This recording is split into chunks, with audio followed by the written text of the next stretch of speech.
ఓం శ్రీ గురుదేవాయ నమః. ప్రశ్నోత్తరిలో 4వ శ్లోకం ముందు చూడండి. సేతే సుఖం కస్తు సమాధినిష్ఠః జాగర్తి కో వా సదసద్వివేకి కే శత్రవః సంతి నిజేంద్రియాణి తాన్యేవ మిత్రాని జితాని యాని. 5వ శ్లోకం చెప్పండి. కో వా దరిద్రో హి విశాలతృష్ణః శ్రీమాంశ్చ కో యస్య సమస్తతోషః జీవన్మృతః కస్తు నిరుద్యమో యః కిం వా అమృతం స్యాత్ సుఖదా నిరాశ. పోయిన వారం శ్లోకం పూర్తిగా తత్వపరంగా ఇంకా పూర్తిగా మననం చేయలేదు కాబట్టి ఆ శ్లోకం చెప్పుకొని మళ్ళీ ముందుకెళ్దాం. పోయిన వారం శ్లోకంలో ప్రశ్నలు ఎట్లాగొచ్చినాయి? కహతు సుఖం సేతే, ఎవరు సుఖంగా నిద్రించును అనేది మొదటిది. సమాధినిష్ఠ అని సమాధానం చెప్పారు అక్కడ. రెండవ ప్రశ్న ఎట్లాగూ కహవా జాగర్తి సదసద్వివేకి, ఎవరు జాగరూకంగా ఉన్నవాడు, మెలుకొని ఉన్నవాడు అంటే సదసద్వివేకి, ఎవరు సత్ అసత్ నందు వివేకము చేసుకోగలరో వాళ్ళు మెలకువతో ఉన్నవాడు, జాగ్రత్తలో ఉన్నవాడు అని అర్థం. శత్రవః కే సంతి, శత్రువులు ఎవరున్నారు? నిజేంద్రియాని, తన ఇంద్రియములే తనకు శత్రువులు అని అంటున్నారు. మిత్రాని కే సంతి యాని జితాని తానేవ, ఏ ఇంద్రియములైతే జయింపబడినాయో నిగ్రహింపబడినాయో అవే తనకు మిత్రులు. అంటే జయింపబడని ఇంద్రియములు శత్రువులు, జయింపబడిన ఇంద్రియములు మిత్రులు అని అంటున్నారు. అంటే సృష్టి రచన ఎట్లా ఉందంటే ఒక రచన డిజైన్ చేసి పెట్టింది. అది తనకు ఎట్లాంటి ఉపయోగకరమైంది, పతనం అవ్వటానికా ఎదగటానికా అన్నది జీవుడి పాత్రగా వదిలేసింది. దానికి సృష్టి ఏమి నిర్దేశించలేదు. ఎందుకంటే ఇప్పుడు మనకు కనిపిస్తున్న జీవుడు ఆ సృష్టి రచనను వాడుకొనే పతనమైనాడు. వీడు పతనం అయినాడు కదా, కనిపిస్తున్నాడు అంటే పతనమైన వాడికే బోధలు. కాబట్టి పతనమైన జీవుడు ఎందుకున్నాడు అంటే సృష్టి రచనలో వాడు లేడు. సృష్టి రచనలో ఇట్లా ప్లాన్ చేసి చేయబడలేదు, ఈ రచన లేదు. కానీ ఏది ఎంతో స్పష్టంగా రచించిన సృష్టి రచనను వాడుకొనే జీవుడు ఏమైనాడు? పతనమైనాడు. అంటే వీడి తెలివి చాలా గొప్పదన్నమాట.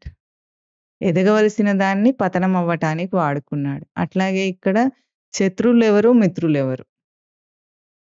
ధర్మరాజుని అజాత శత్రువు అంటారు. అజాత శత్రువు అంటే శత్రువే పుట్టనివాడు. ఎందుకు పుట్టలేదు శత్రువులు? ఇప్పుడు దుర్యోధనుడికి ధర్మరాజు శత్రువా కాదా? శత్రువే. కానీ అజాత శత్రువుడు ఎట్లా అయ్యాడు అట్లప్పుడు? అంటే బయటవాడితో పోల్చి కాదు, ధర్మరాజు పాత్రతో పోల్చి. ధర్మరాజు ఎవరిని శత్రువుగా అనుకోలేదు. ధర్మరాజు దుర్యోధనుడిని ఏమనుకున్నాడు? నా తమ్ముడు, నా తమ్ముడు, నా వాళ్ళు అనుకున్నాడు. శత్రువుగా చూడలేదు. అంత చూసినా కూడా దుర్యోధనుడు మాత్రం ధర్మరాజును శత్రువుగానే అనుకున్నాడు. అంటే అజాత శత్రువు అంటే శత్రువే ఎక్కడ పుట్టడు వాడికి అని అర్థం కాదు, ఎవరిని శత్రువుగా తాను గ్రహించడు. ఇది అజాత శత్రువుకు అర్థం. ఇప్పుడు మనకందరికీ కూడా అవకాశం ఉందా లేదా అజాత శత్రువుగా ఉండటానికి? వాళ్లే శత్రువుగా పుట్టకుండా ఉండటం అనే అదృష్టం మీద మనం బేస్ చేసుకున్నాం అనుకోండి. లోకంలో అసలు వీడికి శత్రువులే లేరు, వాడు ఎంత అదృష్టవంతుడు అన్నాం అనుకోండి, అది అదృష్టం అంటే ఏదో తెలియని దాని మీద ఆధారపడ్డట్టు అయింది. కానీ ఎవ్వరు ఎట్లాగైనా ఉండనీగాక నాకు శత్రువులు లేరు అన్న భావనకు మనం ఎదగాలంటే అది మన చేతుల్లోని పనా, వాళ్ళ చేతుల్లోని పనా? పూర్తిగా మన చేతుల్లోని పని. అంటే సృష్టి అంత అవకాశం అందరికీ ఇచ్చింది. అందరూ అజాత శత్రువులు కావచ్చు. ఇప్పుడు ఇక్కడ శత్రువు అంటే ఎవరినో చూపించటం లేదు. ఎవరినన్నారు? నిజేంద్రియాన్ని. తన ఇంద్రియములే, తన నిజేంద్రియములే తనకు శత్రువులట.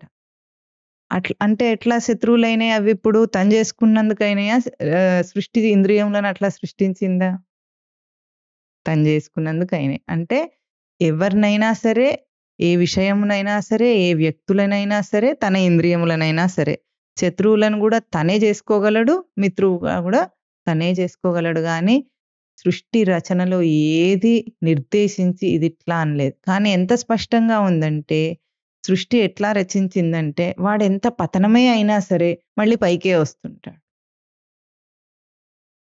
అంటే ఆహ్, ఎట్లాగైతే నీళ్ళల్లో ఒక చెంబు ఉందనుకోండి. చెంబులోకి నీళ్లు పోకుండా కిందికి నెట్టాలంటే వస్తుందా? రాదు. అంటే ఎంత కిందికి నెడితే అంత అది బౌన్స్ బ్యాక్ అవుతుంది. వెనుక నెట్టబడుతుంది ఎట్లాగో సృష్టి గూడా వీడిని మునుగొద్దు అనే అంటోంది. కానీ వీడేమంటున్నాడు? సంసార సాగరంలో మునిగున్నాను నేను అంటున్నాడు. అవకాశమే లేదు సృష్టి రచనలో మునిగిపోవటానికి. అంటే కేవలం పతనం అవ్వటము, సంసారంలో మునగటము, అందరిని శత్రుభావంతో తీసుకోవటము, విషయాలన్నిటినీ తనకు వ్యతిరేకంగా చేసుకోవటము, తన ఇంద్రియాలనే తాను శత్రువుగా మలుచుకోవటం అనేది వీడి భ్రాంతి. అది జరగదెప్పుడు. సృష్టిలో అది లేనే లేదు. అంటే ఈ సంసారం అంతా భ్రాంతి. సంసారం అంటే ఏమిటి? అంత శత్రుమయంగా తనకంటే భిన్నంగా కనిపించేది సంసారం. అదెందుకుంది? భ్రాంతి. కానీ అది లేదు సృష్టిలో. ఆ స్థితికి ఎదగటం కోసమే ప్రశ్నలు వేసుకోవటం, విచారణ జేయటం. మరిప్పుడు కనిపిస్తోంది గదా! భ్రాంతయినా సరే కనిపిస్తోందా లేదా? ఎండమావుల్లో నీరు కనిపిస్తున్నాయా లేదా? భ్రాంతంటే అంతే గదా! యథా మరుమరీచిక. మరుమరీచిక కనిపిస్తోంది. కనిపిస్తోంది గనుక విచారణ జేసి కళ్ళు నలుపుకొని ఇప్పుడు జూడాలి సృష్టిని. అదే మనం జేసే శ్రవణం. అంటే ఇక్కడ మన దృష్టిని మార్చుకుంటున్నాం. మార్చుకొని ఇప్పుడు ఇదివరకు జూసిన సంసారాన్ని, ఇదివరకు జూసిన విషయ జగత్తుని, ఇదివరకు వాడుకున్న ఇంద్రియములనే ఇప్పుడు దృష్టి మార్చుకొని చూస్తా. దీనికి ఇంద్రియ శబ్దానికి కఠోపనిషత్తు మంచి ఒక ఉపమానం చూపించి చెప్పింది. ఆ శ్లోకాలు చెప్పి ఆ మంత్రాలతో ఈరోజు మననం చేద్దాం. చెప్పండి. ఆత్మానగం రథినం విద్ధి. శరీరం రథమేవ తు. బుద్ధిం తు సారథిం విద్ధి. మనః ప్రగ్రహమేవ చ. ఇంద్రియాణి హయానాహుః. విషయాగంస్తేషు గోచరాన్. ఆత్మేంద్రియమనోయుక్తం భోక్తేత్యాహుర్మనీషిణః. అంటే ఇక్కడ ఏం చెప్తున్నారు? ఆత్మానగం రథినం విద్ధి. ఆత్మను రథికుడిగా అంటే రథంలో కూర్చునున్న వాడిగా తెలుసుకోవాలట. శరీరం రథమేవ. శరీరమేమో రథము. అందులో ఉన్న జీవుడు ఆత్మ ఎవరు? రథికుడు. అంటే దాంట్లో ప్రయాణం చేసేవాడు. తర్వాత బుద్ధింతు సారథిం విద్ధి. సారథి ఎవరు? బుద్ధి. మనః ప్రగ్రహమేవచ. మనస్సు ఏమిటంటే ప్రగ్రహం అంటే ఇది కళ్ళెం. గుర్రాలకు కళ్ళెం ఉంటుంది గదా!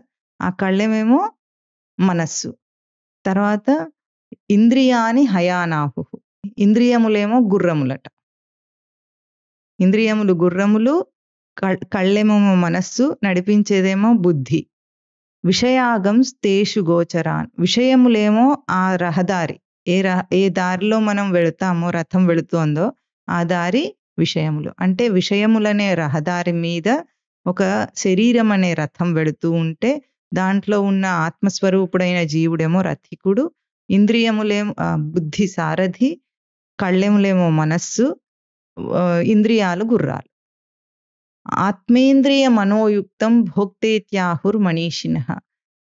ఆత్మ ఇంద్రియ మనోయుక్తుడై భోక్తా స్వరూపంలో ఉన్నాడట ఈ జీవుడు అని మనీషిణః జ్ఞానులు చెప్తున్నారు. అంటే ఇవన్నిటిని వాడుకొని తానక్కడ ఎట్లా ఉన్నాడు? దీనన్నిటినీ గూడా వాడుకుంటూ ఆత్మ, ఇంద్రియ, మనః మూడింటిని వాడుకుంటూ ఆత్మను, ఇంద్రియములను, మనస్సును అంటే అంతరింద్రియము, బాహ్యేంద్రియములు, ఆత్మను గూడా వాడుకుంటూ భోక్తా ఇతి ఆహుః. భోక్తగా చెప్పబడుతున్నాడు. వీడు నేనే అన్ని చేస్తున్నాను, అన్ని అనుభవిస్తున్న వాడిని అనుకుంటున్నాడు. ఇప్పుడు మనం ఎవరం ఇంతకు? ఈ ఈ ఈ వివరణ రథంతో పోల్చి దేహాన్ని అర్థం చేసుకున్నప్పుడు మన స్వరూపం ఏమిటి? నువ్వు విషయముల రహదారివి నువ్వా? గుర్రం నువ్వా? మనస్సు కళ్ళెము నువ్వా? సారథి నువ్వా? రథికుడివి నువ్వా? రథమే నువ్వా? మనకేం తెలియదు. ఇన్నున్నాయి అక్కడ. ఇన్నున్నాయి. అంటే ఇంత చక్కగా ఒక దేహాన్ని చూపిస్తోందక్కడ. అయితే దాని వెంటనే 2, 3, 4 శ్లోకాల్లో వివరణ వస్తుంది. అదేమిటో చెప్తాం. యస్తు అవిజ్ఞానవాన్ భవతి అయుక్తేన మనసా సదా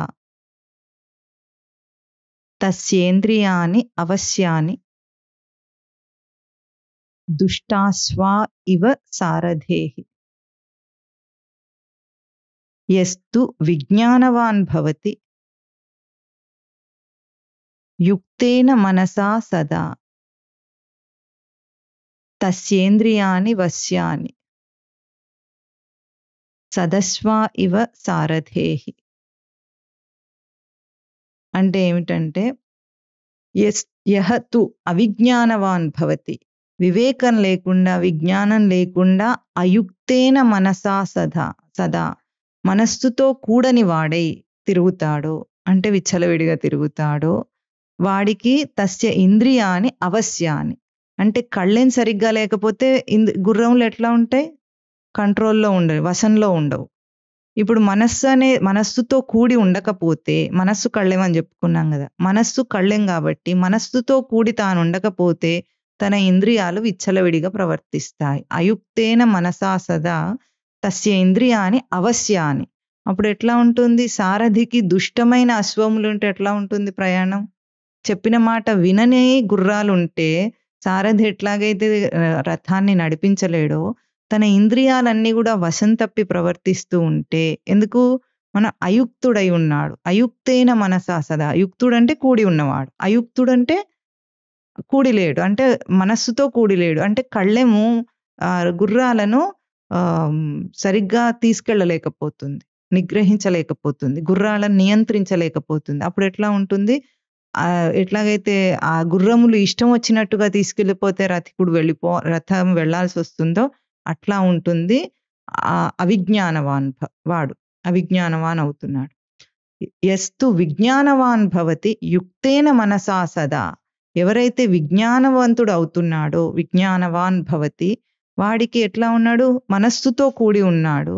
అప్పుడు తస్యేంద్రియాని వశ్యాని, వాడి ఇంద్రియములు వశమై ఉన్నాయి, వాడి కంట్రోల్లో ఉన్నాయి. రథికుడు ఎట్లా కావాలంటే, సారథి ఎట్లా కావాలంటే అట్లా వెళుతుంది. కానీ ఇప్పుడు బండి దారి తప్పి వెళ్ళటానికి వీల్లేదు ఎట్లాగో, అటువంటి వాడిని ఏమంటున్నారు? తస్రింద్రియాని వశ్యాని సదస్వా ఇవ సారథేః. మంచి గుర్రములున్న సారథికి ఎంత అనుకూలంగా ఉంటుందో, అట్లాగే తన ఇంద్రియముల వశంలో ఉంటే మనిషికి అది అనుకూలంగా ఉంటుందని చెప్తున్నారు ఇక్కడ కఠోపనిషత్తులో. ఇప్పుడు మనం గుర్తించవలసింది ఏమిటంటే, ఈ రథాన్ని వాడుకుంటున్న మనము ఈ ప్రయాణంలో ఈ గుర్రాలను ఎట్లా నియంత్రించాలి? ఇంద్రియాలు ఇక్కడ గుర్రాలని చెప్పారు.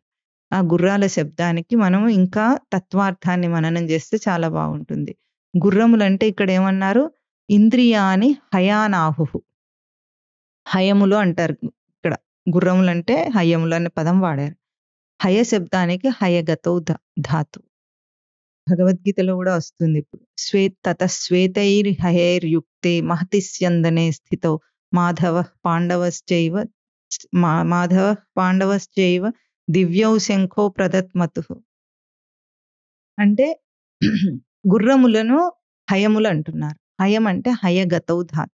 గతి అంటే ప్రవర్తన కలిగినవి ఇంద్రియములు అని అర్థమవుతుంది. ఈ విషయం మనం చాలాసార్లు స్వామివారికి చెప్తూ ఉండగా విన్నాము. మళ్ళొక్కసారి అదే విషయాన్ని చెప్పుకుంటే ఈ సందర్భంలో మనకు అర్థమవుతుంది. ప్రవర్తన ఎన్ని స్థాయిలలో ఉంటుంది మనిషికి. అనేకం అని చెప్పేస్తే అయిపోయింది, ఇంకేం చెప్పక్కర్లేదని కాదు. మన దేహంతో పోల్చి ప్రవర్తన అంటే ఒక బయట క్రియారూపంలో ఒకటి ఉంటుంది. దాన్ని అంటే ప్రవర్తన అంటే యాక్షన్. ఏదైనా 3 రూపాల్లో ఉంటుంది. బయట చేసే పని క్రియ. ఇది విన్నారు కదా చాలాసార్లు. బయట చేసే పని క్రియ. ఇంద్రియముల స్థానంలో చేష్ట, బుద్ధి స్థానంలో కర్మ. ఇదే పని. అంటే మళ్ళీ ఇంకా దాన్ని వివరంగా చెప్పుకుందాం. ఒకటే పని 3 స్థానాల్లో జరుగుతోందది. బయట ఇప్పుడు ఇదే విషయాన్ని ఒక ఉపమానంతో పోల్చుకుందాం. మనకు ఇంద్రియాలెన్ని? జ్ఞానేంద్రియాలు 5, కర్మేంద్రియాలు 5 అని చెప్పారు. ఇప్పుడు కర్మేంద్రియాలు కర్మ చేస్తాయా? క్రియ చేస్తాయా? క్రియేంద్రియాలు అనలేదు వాటిని. బయట పనిచేసే దాంతో పోల్చినప్పుడు బయట పని క్రియ. కానీ వాటినేమన్నారు? కర్మేంద్రియాలన్నారు. జ్ఞానేంద్రియములను జ్ఞానమే స్వరూపంగా చూపించారు. కానీ జ్ఞానేంద్రియములైనా, కర్మేంద్రియములైనా బయట పని చేస్తున్నాయా అసలు? ఇది తెలుసుకుంటే నిగ్రహించటం యుక్తైన మనసా సహా అంటే మనకేదో అర్థమవుతుంది. ఇందాక శ్లోకంలో మనస్సుతో కూడి అని చెప్పింది ఎట్లా వచ్చిందో. ఇప్పుడు బయట పనినేమన్నాం? క్రియ. ఇంద్రియ స్థానం చేష్ట. బుద్ధి స్థానం కర్మ. కర్మేంద్రియాల పేర్లేమిటి?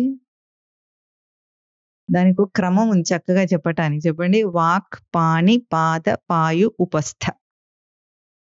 వాక్, పాణి, పాద, పాయు, ఉపస్థ.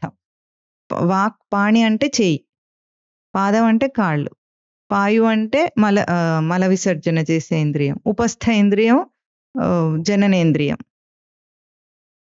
వాక్పాణి పాద పాయు ఉపస్థలు కర్మేంద్రియాలు. జ్ఞానేంద్రియాలు శ్రోత్ర, త్వక్, చక్షుర్, జిహ్వా, ఘ్రాణము. ఇవి 5. ఈ క్రమాన్ని నేర్చుకుంటే గుర్తుండిపోతాయి. మళ్ళీ ఏమి వెతుక్కోకుండా మన దగ్గర ఉన్నాయి, మళ్ళీ చూసుకొని వెతుక్కోవాలి ఏమేమి ఉన్నాయి. అట్లా కాకుండా క్రమం నేర్చుకోవాలి. ఇప్పుడు ఈ 2 ఇంద్రియాలతో క్రియాస్థానాన్ని, చేష్ట స్థానాన్ని, బుద్ధి స్థానాన్ని మననం చేస్తే యుక్తం కూడి ఉండటం ఎట్లా ఉంటుందో, కూడి ఉండకుండా ఎట్లా ఉంటుందో అర్థమవుతుంది. ముందు ఒక కర్మేంద్రియాన్ని తీసుకుందాం. కర్మేంద్రియమైన కాలు ఉందనుకోండి, పాదం. నడుస్తున్నాం. నడుస్తున్నప్పుడు కాలితో పోల్చి దాని రూపమేమి? కదలిక. అడుగులు వేయటం, కదలటం. ఇది కాల్లో మనకు కనిపిస్తున్న రూపం. అంటే నడచుట అన్న ప్రక్రియ దేహం అంతా మనం గుర్తించేటప్పటికి ఎన్ని రూపాల్లో మనం దాన్ని గ్రహిస్తాము. ఇప్పుడు ముందు కాళ్ళలో కనిపిస్తున్న రూపమేమి? కదలిక. ఈ రూపంలో కనిపిస్తుంది. కానీ అది కాళ్ళ నరముల్లో ఫీలింగ్ మనకు ఎట్లా తెలుస్తుంది? నరముల్లో విద్యుదయస్కాంత గ్రహింపుగా ఉంది. అంటే ఎలక్ట్రోమాగ్నెటిక్ కండక్షన్ అది. మనకు అక్కడ అట్లాగే తెలుస్తుంది కదా. ఇప్పుడు పట్టు ఉంది, బిగువు ఎలక్ట్రోమాగ్నెటిక్ కండక్షన్ రూపంలో తెలుస్తుంది నరాల్లో మనకు. చేతిలోనేమో పట్టు విడుపు రూపంలో తెలుస్తుంది. ఇది కాళ్ళల్లోనేమో కదలిక అడుగుల రూపంలో తెలుస్తుంది. నరాల్లో విద్యుదయస్కాంత గ్రహింపు రూపంలో తెలుస్తుంది. ఆ నరాలు సెన్స్ ద్వారా మనం బ్రెయిన్ ద్వారా రీడ్ చేసినప్పుడు మెదడులో ఎట్లా తెలుస్తుంది? విద్యుదయస్కాంత తరంగ రూపంలో తెలుస్తుంది. అంటే ఫ్రీక్వెన్సీ ఉంది కానీ అక్కడ ఎలక్ట్రోమాగ్నెటిక్ కండక్షన్ కాదు, ఫ్రీక్వెన్సీ రూపంలో మనం చదువుతాం దాన్ని. మన రీడింగ్ ఎట్లా ఉంటుంది? ఫ్రీక్వెన్సీ. దీన్ని మనసు ఎట్లా తీసుకుంటుంది? అభౌతికమైన గ్రహింపు రూపంలో తీసుకుంటుంది. బుద్ధి ఏం చేస్తుంది? అభౌతికమైన గ్రహింపును అదేం చేస్తుంది? నిశ్చయాత్మకంగా తీసుకుంటుంది. గ్రహింపేమో బయట నుండి వచ్చింది తీసుకుంది ఇన్ఫర్మేషన్ రూపంలో, అభౌతికమైన దాన్ని. బుద్ధి ఏం చేస్తుంది? దాన్ని నిశ్చయాత్మకంగా గ్రహిస్తుంది. చిత్తం ఏం చేస్తుంది? చైతన్యం అంటుంది.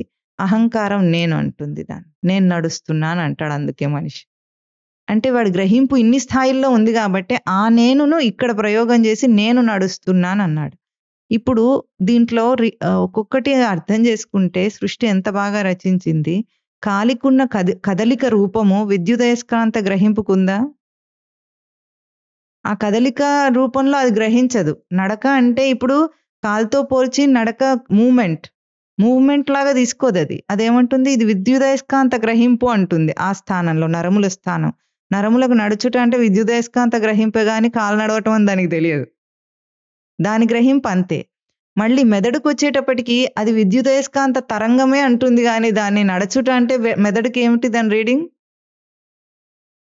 అదే విద్యుదయస్కాంత తరంగమే ఇది అంటుంది కానీ దానికి నడవటం అంటే తెలియదు.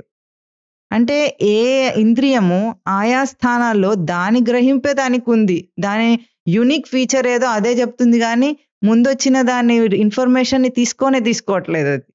నడక అన్న రూపంలో విద్యుదయస్కాంత గ్రహింపు తీసుకోవు నరములు. విద్యుదయస్కాంత గ్రహింపు రూపంలో నరముల నుండి వచ్చిన దాన్ని తీసుకోదు మెదడు. మెదడేమంటుంది నేను విద్యుదయస్కాంత తరంగమే అంటుంది. మనస్సేమంటుంది తరంగం లేదు, ఈ గ్రహింపు లేదు, నడక లేదు, నాకు అవన్నీ ఏం తెలియదు, నేను అభౌతిక గ్రహింపు నాకొచ్చింది అంటుంది. అభౌతిక గ్రహింపు రావటానికి మనస్సు ముందే సచ్చిదానందములతో చార్జ్ అయి ఉంది.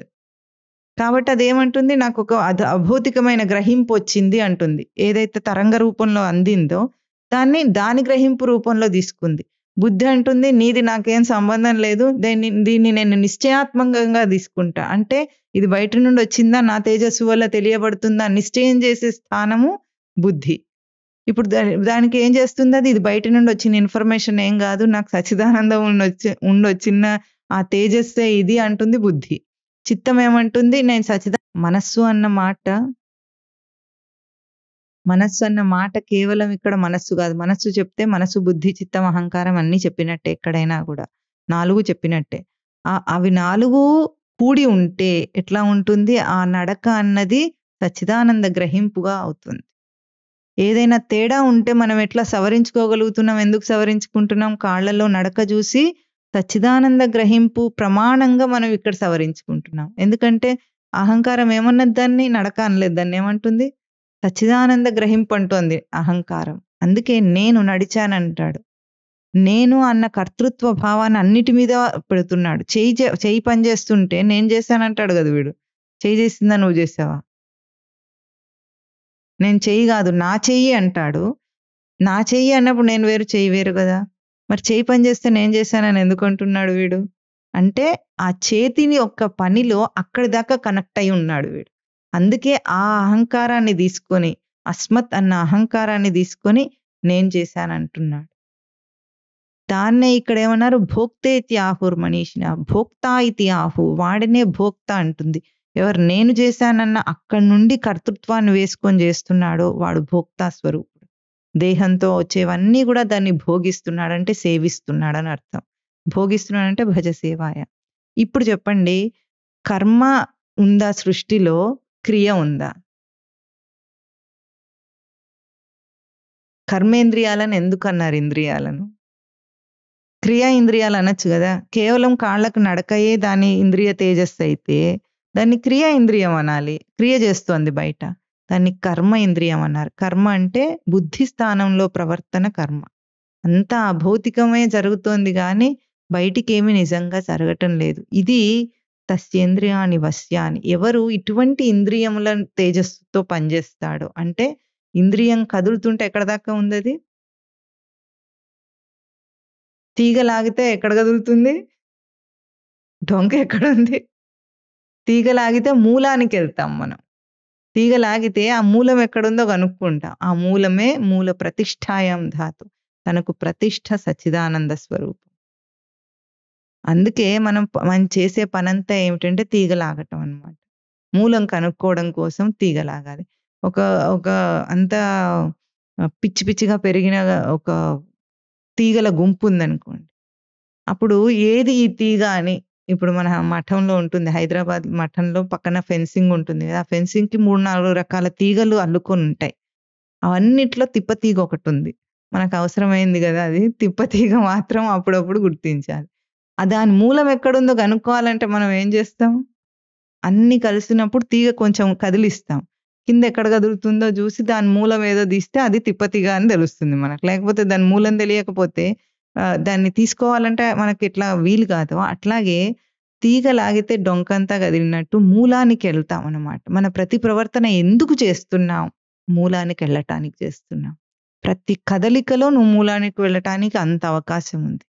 ఇది ఇంద్రియములను వశం చేసుకోవటం. ఎప్పుడైతే ఏ సాధకుడైతే ఇది తెలుసుకుంటాడో, అంటే ప్రవర్తనకు ఆధారమై ఉన్నది ఏమిటి?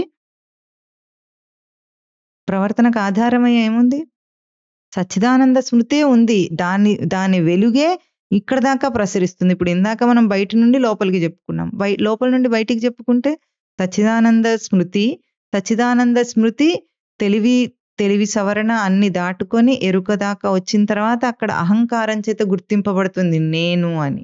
ఆ నేను అని సచ్చిదానంద స్మృతికి రూపాన్ని ఇచ్చి ఆ తర్వాత బుద్ధికిస్తాడు. చైతన్యవంతం చేసుకుంటాడు చిత్తంలో. ఆ తర్వాత బుద్ధి దాన్ని భద్రంగా నిలుపుకుంటుంది. ఆ నిలుపుకున్న తేజస్సుని మనస్సుకిస్తుంది. మనస్సు ఇప్పుడు చార్జ్డ్ విత్ సచ్చిదానంద స్మృతి. ఆ చార్జ్‌లో అన్నిటినీ గ్రహించగలుగుతుంది. అన్నిటినీ గుర్తించగలుగుతుంది అది. గుర్తించి ఇంద్రియాలకు ఆ తేజస్సునిస్తే ఇప్పుడు అవి దేని పరంగా పనిచేస్తాయి? ఇప్పుడు ఏ రథికుడైతే ఇందాక చెప్పామో మనము, ఆ రథంలో ఉన్న సారథి బుద్ధి అయితే, అప్పుడు రథికుడు ప్రయాణం ఎట్లా నడుస్తుంది? సదస్వా ఇవ సారథేహి. వాడు మంచి గుర్రాలుంటే ఎట్లా నడుస్తుందో వాడి ప్రయాణం అట్లా ఉంటుంది. అంటే కండిషన్డ్ కార్ ఎట్లా ఉంటుంది? మంచి కండిషన్‌లో ఉంటే సర్వీసింగ్‌కిచ్చి తీసుకొచ్చిన కార్ ఎట్లా ఉంటుందో అట్లా ఉంటుంది. అది సాధన. లేకపోతే ఎట్లా ఉంటుంది? నడుస్తూ ఉంటుంది. దాని పాటికి అది నడుస్తూ ఉంటుంది. వీడు దీన్నే మెకానికల్ వర్కింగ్ అంటాం మనం. కాలు నడుస్తుంది. ఆ సచ్చిదానంద స్మృతికి కనెక్ట్ అయి ఉందని మనకేం తెలియదు. మన పని మనం ఏదో మనసేదో ఆలోచించుకుంటుంది. కాలు నడుస్తుంది. రాయి అడ్డం వస్తే తన్నుకుంటూ వెళ్తుంది. కాలు చితికితే ఏడుస్తుంది. రాయిని తిడుతుంది. అంతేగాని దాన్ని సవరించుకోవడాలు ఏమీ ఉండవు ఇక్కడ. అంటే ఇంద్రియములు వశంలో ఉంటే ఎట్లా తనకు మిత్రులు. ఆ ఇంద్రియములు వశంలో లేకపోతే శత్రువు అన్నాం. బాహ్యంగా మనమేమనుకుంటాం? కోరికలను జయించటమే ఇంద్రియాలను జయించటం అనుకుంటాం. కోరికలను జయించినప్పటికీ గూడా ఒక సాధువుగా బ్రతుకుతున్నాడు అనుకుందాం. అయినా సరే అంటే డిసిప్లైన్డ్ లైఫ్. ఇప్పుడు మిలిటరీ వాళ్ళు డిసిప్లైన్డ్‌గా ఉంటారా లేదా? హ్మ్. ఉంటారు గదా! ఉన్నప్పుడు వాళ్ళకి సచ్చిదానంద స్మృతి అందుతోందా?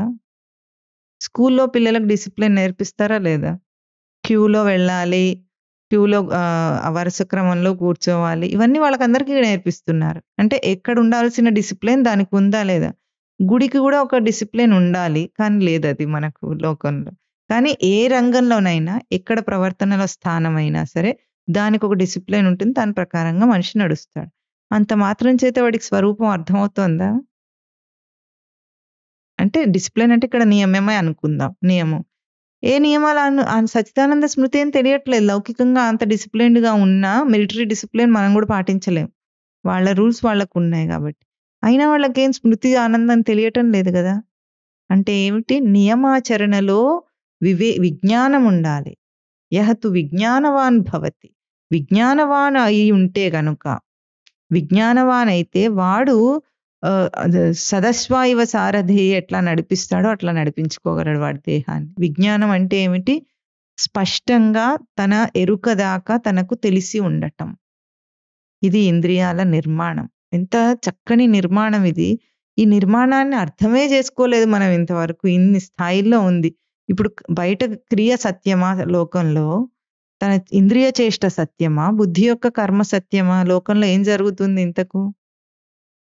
బుద్ధి పెట్టి పని చేయి అంటారు. అప్పుడు ఏం చేయాలి మనం? ఇట్లా పెట్టాలా దాన్ని అక్కడ? ఏం చేస్తాం బుద్ధి పెట్టి పని చేయంటే?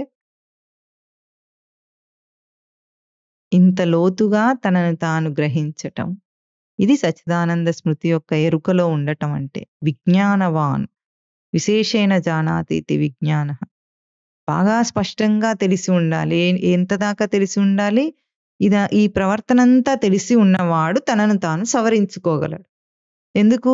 అన్ని స్థాయిల్లో ఎక్కడ దోషం వచ్చినా సరే, ఆ దోషం వచ్చిన స్థాయిలో తనను తాను సవరించేసుకుంటాడు స్పష్టంగా. ఇది తెలియకపోతే ఎట్లా సవరించుకుంటాడు చెప్పమంటారా? పిల్లలకి ఎట్లా నేర్పిస్తే అట్లా బట్టి పడతారు వాళ్ళు. మనం ఒక పాట రూపంలో నేర్పించామనుకోండి, పాట రూపంలో బట్టి కొడతాడు. మనం ఒక శ్లోకం చదివినట్టు నేర్పించామనుకోండి, చదివినట్టే బట్టి కొడతాడు. వాడికి ఏం రాదు. వాడు ఒక దాన్నేమంటారు? మనం ఇచ్చే ఒక స్వరాన్ని పట్టినట్టు పడతాడంతే. రైమ్స్ ఎట్లా చెప్తారు? అర్థమవుతుంది గదా! రైమ్స్ ఎట్లా చెప్తారు పిల్లలకు? పాట పాడినట్టు ఒక సొంత రాగం, కూని రాగం సృష్టించి దానికి చెప్తే టీచర్ ఏ రాగంలో చెప్తే వాడు అదే రాగంలో బట్టి అదే రాగంలో చెప్తాడు. వాడు ఇంకోలాగా ఆ రైమ్‌ని చెప్పగలుగుతాడా? చెప్పలేడు. వాడికి విజ్ఞానం లేదక్కడ. యాంత్రికంగా చేస్తున్నాడు. యాంత్రిక మెమోరైజేషన్ అది. మెమరీ ఉంటే సవరణ కుదరదు. ఎందుకంటే ఇప్పుడు వాడు ఏదైనా తప్పు చదువుతుంటే మనం ఇట్లా కాదు అట్లా అన్నాం అనుకోండి. ఇప్పుడు అంతెందుకు లోకంలో భగవద్గీత అందరూ గూడా ఒక కూని రాగంతో చదువుతారు. వాళ్ళని తీసుకెళ్ళి మన భావయుక్త అధ్యయనం సీడీ ఇచ్చామనుకోండి, వాళ్ళకి కంఠం పిసికేసినంత బాధాకరంగా ఉంటుంది. ఇదేమిటో ఆగి ఆగి చదువుతున్నారు వీళ్ళు. ఇట్లా ఒక రిథం లేదు, ఏం లేదు దీనికి చదవటంలో అన్నది వాళ్ళు అనుకుంటారు. ఎందుకు? వాళ్ళ ఆ శ్లోకాలను ఆ రిథంలోనే ఆ కూని రాగంతోనే బట్టి ఉన్నారు. సవరణ చేస్తే గూడా, ఉచ్చారణలో ఏదైనా దోషం వచ్చి సవరణ చేస్తే గూడా చేసుకోలేరు వాళ్ళు. పట్టారు కాబట్టి. అదే భావయుక్త అధ్యయనం అంటే అర్థం తెలిసి బట్టి కొట్టాడనుకోండి ఇన్ కేస్. అది బట్టి పట్టడం కాకపోతే ధారణ కంఠస్థం చేశాడు. చేస్తే అప్పుడు ఎట్లా ఉంటుంది? అర్థం తెలిసిన వాడైతే ఉచ్చారణలో దోషం వస్తుంటే అర్థంలో దోషం వస్తుంది కాబట్టి ఉచ్చారణను సవరిస్తాడు. ఉచ్చారణ కోసం ఉచ్చారణను సవరించాడప్పుడు. అర్థం కోసం సవరిస్తాడు. ఇప్పుడు ఇక్కడ యస్తు అవిజ్ఞానవాన్ భవతి అనుంది. అన్న చోట అవగ్రహం ఉంది. యస్తు విజ్ఞానవాన్ అనే చదువుతారు. దాన్ని అవిజ్ఞానం అని చదవరు. 2 శ్లోకాల్లో తేడా ఉంది మరక్కడ. అవగ్రహం ఉన్నప్పుడు ఏమవుతుందది? అకారం పలికితే ఒక చోట అవిజ్ఞానవాన్, ఇంకొక చోట విజ్ఞానవాన్ అని వస్తుంది. 2 శ్లోకాల్లో తేడానే అక్కడుంది గదా! ఆ 2 శ్లోకాలు అచ్చంగా అట్లాగే ఉండి, అన్న పదము అక్కడ అన్న అక్షరం ఏం చేస్తుంది? నైతత్పురుషం చూపిస్తుంది. ఈ భావం తెలియకపోతే ఎట్లా చదువుతారు? కఠోపనిషత్తుని చదివేటప్పుడు కూడా రెండిట్లో అట్లాగే యస్తు విజ్ఞానవాన్ అంటారు. అవిజ్ఞానవాన్ అని చదవరు వాడు. ఇప్పుడేమైంది? ఎక్కడైతే ఎరుక లేదో అక్కడ సవరణ రాదు. ఏ ఇంద్రియ దోషంలోనైనా సరే ఎరుక లేకపోతే సవరణ రాదు. ఎరుక ఉంటే ఏ స్థానంలోనైనా సవరించుకుంటాడు. బుద్ధిలోనే ధారణలో తప్పుందా, మనసులో తప్పుందా, చిత్తంలో తప్పుందా, లేకపోతే బయటనే తప్పుందా, ఎక్కడో అక్కడ సవరిస్తే అది మొత్తం సవరణగా కనిపిస్తుంది. ఇది ఇంద్రియాన్ని నిగ్రహించుకోవటం అంటే. అది చేయలేకపోతున్నానంటే నేను ఆంతరంగికంగా అంతదాకా వెళ్ళలేకపోతున్నానని. ఏ విషయంలో మనం చేయలేకపోతున్నామో ఆ విషయంలో ఏమర్థం అక్కడ? ఇంద్రియము వశం తప్పింది. ఇంద్రియం వశం తప్పిందంటే ఎక్కడ తప్పింది? చేతిలో తప్పిందా? కాళ్ళలో తప్పిందా? కళ్ళల్లో తప్పిందా? ముక్కులో తప్పిందా? ఎక్కడ తప్పిందంటే అంతటా మొత్తం ఇక్కడి నుండి లోపల సచ్చిదానంద స్మృతి దాకా అది వశం తప్పే ఉంది. అంటే తన గ్రహింపులో లేదు, ఎరుకలో లేదు. అప్పుడు సవరణ కుదరదు. వశంలో ఉంచుకోవడం అంటే ఇంతుంటుంది లోపల. ఒక్క చిన్న ఇంద్రియాన్ని ఇట్లా ఈ రూపంలో వశంలోకి తీసుకొస్తే ఈ ఈ ఈ కిరణం ఏదైతే వస్తుందో ఆ కిరణాన్ని వశంలో ఉంచుకోవటం అనే తెలివి వాడికొచ్చింది వాడికప్పుడు. ఇది సమాపత్తి. సమాపత్తి అంటే సమాధి. ఇదే శ్లోకంలో మొదట ఏమడిగారు? కహతు సుఖం చేతే సమాధినిష్ఠ అన్నారు. సమాధి అంటే చెప్పండి. క్షీణవృత్తేర్ అభిజాతస్యేవ మణేహి అభిజాతస్య ఏవ మణేహి గ్రహీతృగ్రహణ గ్రాహ్యేషు తత్స్థ తదంజనతా సమాపత్తి. అంటే వృత్తులన్నీ క్షీణించిన తర్వాత, క్షీణవృత్తే అంటే ప్రవృత్తి రాకుండా, క్షీణవృత్తే అభిజాతస్యేవ మణేహి. అభిజాతం అంటే తన ప్రకాశంతో వెలిగి అప్పుడు తత్స్థ మణేహి. మణి అంటే శబ్దం. అంటే తన ప్రకాశంతో అంటే వృత్తులన్నీ క్షీణించగా ప్రవృత్తి రాకుండా లోపల వెలుగునే ప్రకాశంగా తీసుకొని గ్రహీతృ గ్రహణ గ్రాహ్యేషు. గ్రహీత అంటే తాను, గ్రహణం అంటే పరికరం, చెయ్యి పరికరం. ఇప్పుడు గ్రహీత తాను బుద్ధి, గ్రహణం అంటే చెయ్యి, గ్రాహ్యం అంటే బయట పట్టుకునే వస్తువు ఏది ఉందో, పట్టుబట్టుకుందో లేదా నడవటం ఏది ఉందో అది గ్రాహ్యం. గ్రహీతృ గ్రహణ గ్రాహ్యేషు తత్స్థ తదంజనతా సమాపత్తి. అంతటా ఆ కిరణం ఎట్లా వెళ్ళాలి? స్థిరంగా వెళ్ళాలి. స్థ అంటే స్థాగతిని వృత్తో స్థిరంగా, అంతటా స్థిరంగా వెడితే అది సమాధి అవుతుంది. అప్పుడు వాడు సుఖంగా ఉంటాడు. సమాధినిష్ఠుడే సుఖంగా ఉన్నవాడు. సమాధిలో ఉండటం అంటే సమాపత్తి. తనకు సమాపత్తి అన్న సమాధి అన్న ఒకటే. అంటే ఏ ప్రవర్తన చేసినా లోపల నుండి బయట దాకా కిరణం వచ్చే ఆ విజ్ఞానం తనకుంటే, ఆ ఎరుక తనకుంటే, తన వశంలో ఇంద్రియములు ఉన్నాయి, సవరణ తన వశంలో ఉంది. లేదు అంటే ఏది తన వశంలో ఉండదు ఇంకా. అందుకే మనిషి చేయాలనే ఉంటుంది కానీ చేయలేకపోతున్నా అంటాడు. ఎవరికైనా చేయాలని ఉండదా? అంటే సాధకుల స్థాయిలో. సాధకులకేముంటుంది? చెప్పిందంతా చేయాలని ఉంటుందా లేదా? చేయాలనే ఉంటుంది. ప్రయత్నం చేస్తూనే ఉన్నానంటాడు. కానీ సంవత్సరాలు గడిచినా జరగటం లేదది. అంటే అర్థమేమిటి? ఆ సమయంలో అక్కడ తాను ఇంత లోతుగా ఉండటం లేదు అనర్థం. కొన్ని చేయగలిగాడు. కొన్ని చేయలేకపోయాడు. చేయగలిగిన వాటిలో చేసిందేమిటి? పిల్లల్లాగా బట్టి పట్టిన రైమ్స్ లాగా చేశావా? డిసిప్లిన్ మిలిటరీ డిసిప్లిన్ లాగా నియమాన్ని ఆచరించావా? విజ్ఞానంతో ఆచరించావా? ఇది చాలా గొప్పది. ఇది ఆధ్యాత్మిక ఎదుగుదల. అంటే ఇప్పుడేం చేసింది నడక బయటి నుండి లోపల దాకా తీసుకెళ్ళలా దాన్ని? అంటే భౌతికం నుండి అభౌతిక ప్రయాణం చేయించింది తనకు. అంటే ఇప్పుడు నడక బయటి కాలు కదలిక కొట్టేసి నరములేమన్నాయి? విద్యుదయస్కాంత గ్రహింపన్నాయి. అంటే ఆధ్యాత్మిక పరిధిలోకొస్తున్నాయి. విద్యుదయస్కాంత తరంగం అన్నది మెదడు. అంటే ఇంకా ఆధ్యాత్మిక పరిధిలోకెళ్ళిపోతున్నాడు. తర్వాత మనసు ఆధ్యాత్మిక గ్రహింపన్నది. ఆధ్యాత్మిక బుద్ధి నిశ్చయం అన్నది. ఆధ్యాత్మిక చైతన్యం చిత్తం అన్నది. ఆధ్యాత్మిక అస్మద్గ్రహింపే నేను అన్నది అహంకారం. అంటే ఆధ్యాత్మికంగా వృద్ధిని పొందుతున్నాడు వాడు. ఏ స్థాయిలో బ్రతకాలంటే ఆ స్థాయిలో బ్రతకొచ్చు. ఇది ఇంద్రియములు వశంలో ఉండటం.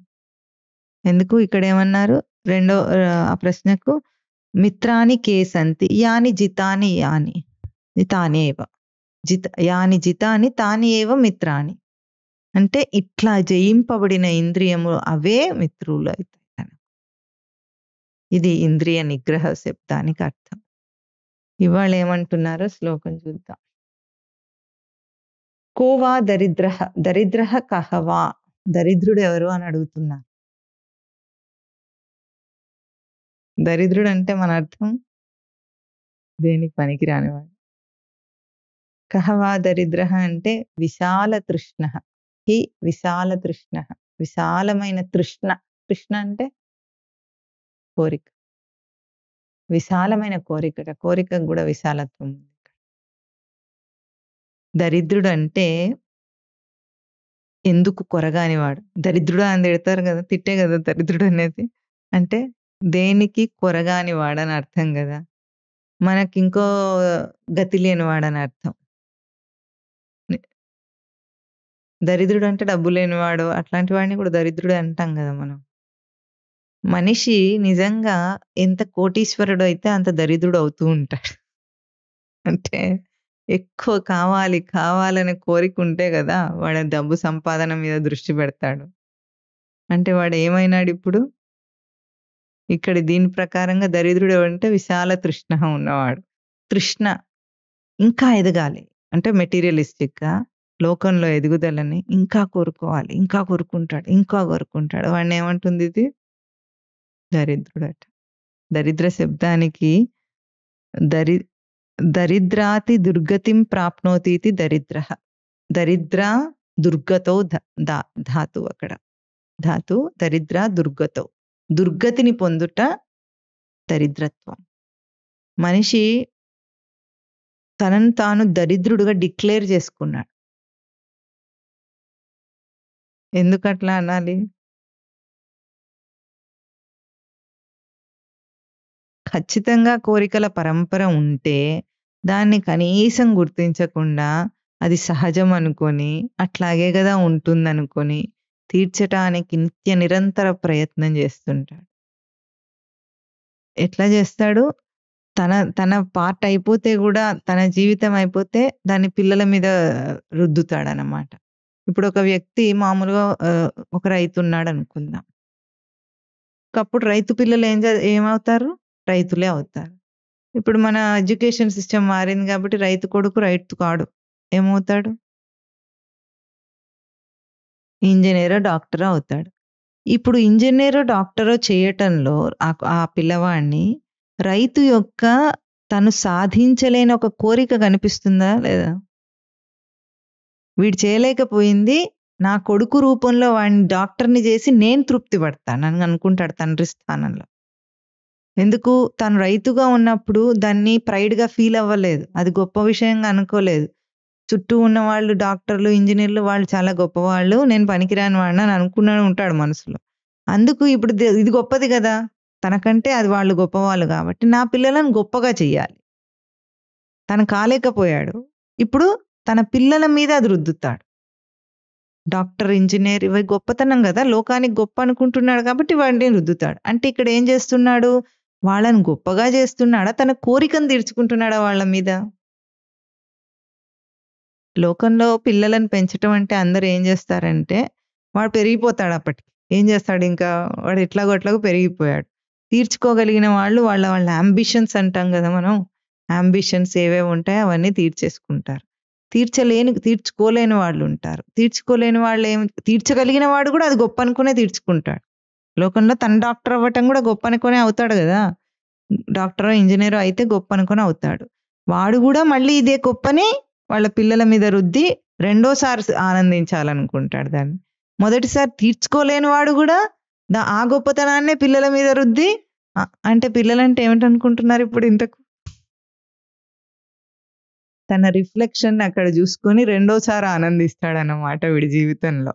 వీడు సాధించగలిగినవి, సాధించలేనివి అన్నీ వాళ్ళ మీద రుద్ది, ఇవి చాలా గొప్ప విషయాలని జెప్పి, వాడికి బోధ జేసి, ఇది నువ్వు గూడా చెయ్యి అంటారు.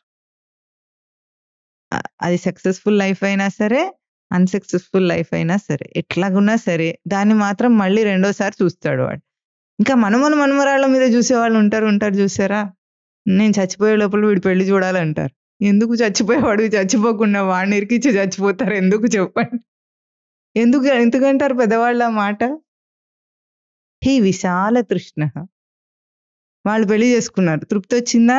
రాలేదు. పిల్లలకు పెళ్లి చేశారు. తృప్తొచ్చిందా? రాలేదు. మనుమలకు పెళ్లి చేస్తారు. తృప్తొస్తుందా? రాదు. తెలిసి గూడా చేస్తారు. తర్వాత ఉంటే ఇంకా మునిమనుమడిని గూడా చూసి చచ్చిపోవాలని అనుకుంటుంటారు. అంటే ప్రత్యుత్పత్తి జరగటం ఎట్లా ఉంటుందంటే వంశం పెరగాలనే కోరిక తీవ్రత ఎందుకుంటుందో తన ప్రతిరూపాన్ని చూసుకోబోతుంటాడక్కడ. అసలు వంశోద్ధారకుడు అంటేనే అంత. మళ్ళీ నా ప్రతిరూపాన్ని మళ్ళీ వస్తుంది. మళ్ళీ నా ప్రతిరూపం అంటే వాడి బీజమే గదా! అక్కడ పెరుగుతూ ఉంది. అంటే మనిషి ఏం చేస్తాడంటే విశాల తృష్ణ వాడి దరిద్రుడని డిక్లేర్ చేసుకుంటాడు. ఈ పరంపరలో నేను పూర్ణుడిని కాను ఇంకెప్పటికి. నేను పూర్ణుడిని కాను కాబట్టి ఈ జీవిత కాలంలో ఆ సత్యం తెలుసుకోలేకపోగా అసలు ఎట్లా ఉండాలి? తన జీవితంలోనే ఎంత సాధించినా తృప్తి రాలేదని తెలుసుకున్నవాడు ఇది అసలు కరెక్ట్ అయిన మార్గం కాదని తెలుసుకోవాలి. అట్లా తెలుసుకోడు వీడిప్పుడు. సేమ్ ప్రయోగం మళ్ళొకసారి చేస్తానంటాడు. ఎంత ఫెయిల్యూర్ వచ్చినా సరే, చేయాలనుకున్నది చేయలేకపోయినా సరే, సాధించలేకపోయినా సరే, తృప్తి రాకపోయినా సరే, మళ్ళీ అదే తన ప్రతిబింబం మీద ఇంపోజ్ చేస్తాడు. వాడిని కూడా అదే పని చేయించి తృప్తి పడాలనుకుంటాడు. కానీ ఎక్కడ వాడికి తెలియటం లేదు. ఇది కాదు దారి. ఇట్లా తృప్తి రాదని సక్సెస్‌ఫుల్ మ్యాన్‌కి తెలిసి ఉండాలి గదా! ఈ పాటికి. ఒక సక్సెస్‌ఫుల్ మ్యాన్ ఎవరినైతే మనం లోకంలో అనుకుంటామో వాడు అనుకున్నవన్నీ సాధించాడు. నలుగురికి మంచి చేశాడు. చాలా బాగా బ్రతుకుతున్నాడు. అంతా అయింది.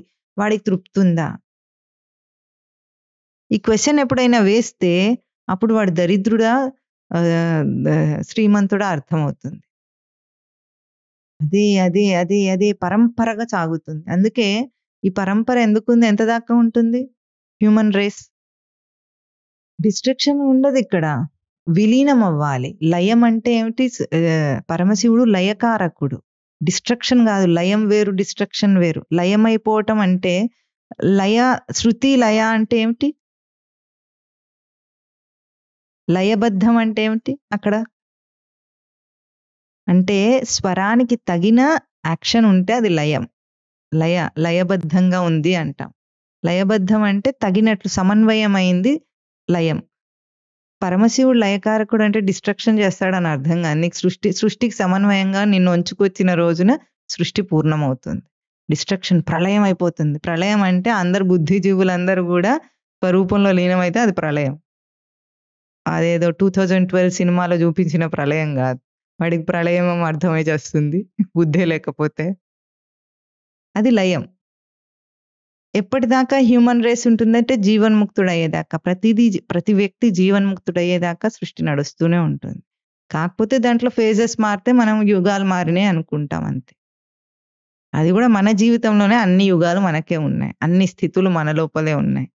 మనమే కలియుగంలో బ్రతకచ్చు. సాధకుడయ్యాడనుకోండి, ద్వాపర యుగంలో వెళ్తాడు.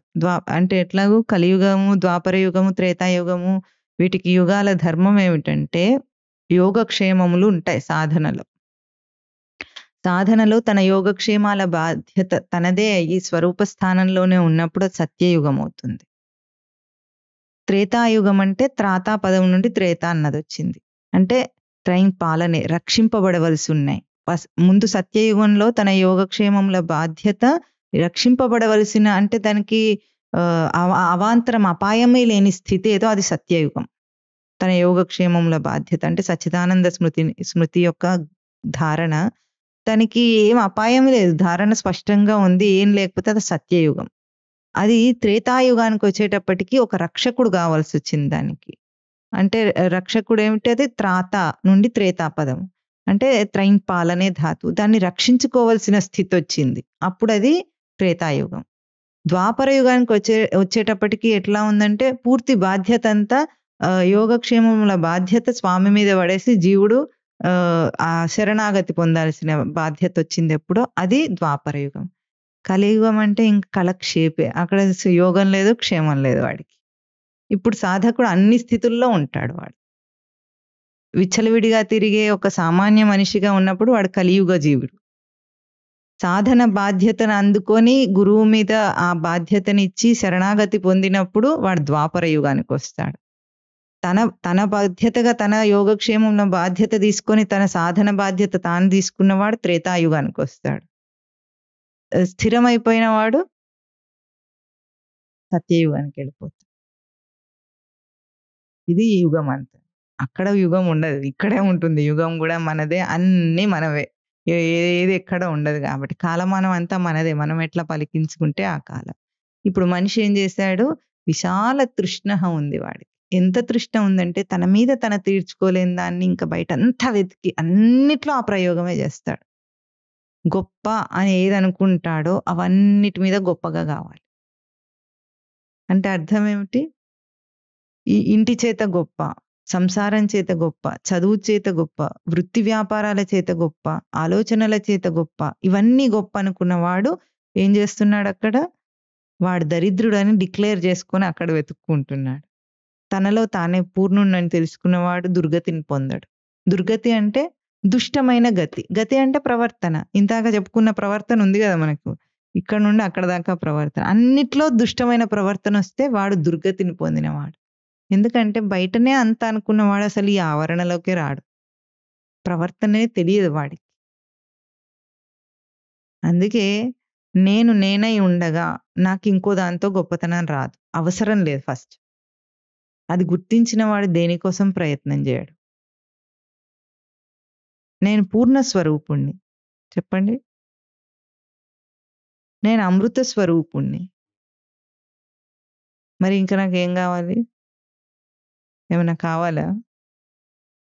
డిఫాల్ట్ బై డిజైన్ నేను అట్లాగే రచింపబడి ఉన్నా. ఎవరు అవునన్నా కాదన్నా ఏమన్నా సరే జీవుడిగా ఒక దీనస్థితి దుర్గతి నాకు రానే రాదు. సచ్చిదానంద స్మృతికి దుర్గతే లేదు అసలు. మొట్టమొదట్లో ఏం చెప్పుకున్నాము? ఇదంతా భ్రాంతి. భ్రాంతి చేత తన దుర్గతిని అనుభవిస్తున్నాడు. ఎందుకు ఇంత కష్టం వచ్చింది నీకు? భ్రాంతి చేత. ఎక్కువగా దరిద్ర అంటే విశాల తృష్ణ. తృష్ణ అనేది విశాలం ఎందుకయిందంటే తాను శాలు శ్లాఘాయాం ధాతు. విశాలం అన్న శబ్దానికి. అంటే ఆ కోరికను దాన్ని శ్లాఘిస్తున్నాడు. శ్లాఘించటం అంటే గొప్పగా ఊహిస్తున్నాడు. గొప్పగా ఊహించినంత మాత్రం చేతనే ఆ తృష్ణ వాణ్ణి ఊబి లాంటిది. ఊబి ఎట్లా ఉంటుంది? అందులో పడితే ఇంకా వాడు లోతుకి వెళ్ళిపోతాడు. ఎక్కడి దాకా అంటే మనిషికి నాభికి పైన 7 లోకాలు, కింద 7 లోకాలు చెప్తాడు. కింద 7 లోకాల దాకా వెళ్తాడా? అతల, సుతల, వితల, తలాతల, పాతాల, రసాతల అవన్నీ ఆ తలలోకి వెళ్ళిపోతాడా? ఊబిలోకి వెళ్తే ఏమవుతాడు? తెలియదు ఇంకా. కొండ మీద నుండి జారిపడిన వాడు ఎక్కడికి వెళ్తాడు? లోయలోకే. ఎక్కడెక్కడ దాకా వెళ్తాడు? ఎక్కడెక్కడ కొట్టుకుంటాడు? ఏమవుతాడంటే చెప్పగలమా? చెప్పలేం. అట్లా ఉంటుంది పతనమైన వాడి స్థితి. నన్ను పూర్ణుని కాదని ఊహించుకున్న తర్వాత ఇంకా వాడు ఎటన్నా పోతాడు, ఏమన్నా అవుతాడు. కొండ మీద నుండి ఒక రాయి దొర్లింది. అది ఎట్లా కొట్టుకొని ఎన్నిటిని కొట్టుకుంటూ ఏ లోయలోకెళ్ళిపోతుందో తెలియదు. జారిపడిన వాడి స్థితి అట్లా ఉంటుంది. జారిపడటం భ్రాంతి రూపంలో జారిపడటమే. నిజం రూపంలో జారిపడటం అనేది లేదు. వీడు ఎవరైతే విశాల తృష్ణ ఉందో ఇంకా వాడు దరిద్రుడు. డబ్బు చేత దరిద్రత్వం అని అనుకోకూడదు మనం. డబ్బున్నవాడు కూడా దరిద్రుడే. ఈ నిర్వచనం ప్రకారంగా ఎవరి కోరిక తీరదో వాడు దరిద్రుడు. కోరిక ఎప్పుడు పుడుతుంది? తన మీద లేని ప్రకాశం బయట ఉందని చూస్తే కోరిక, అంతే. ఇది దరిద్రత్వం. తర్వాత ఏమంటున్నారు? శ్రీమాంచ కహ, ఎవరు శ్రీమంతుడు?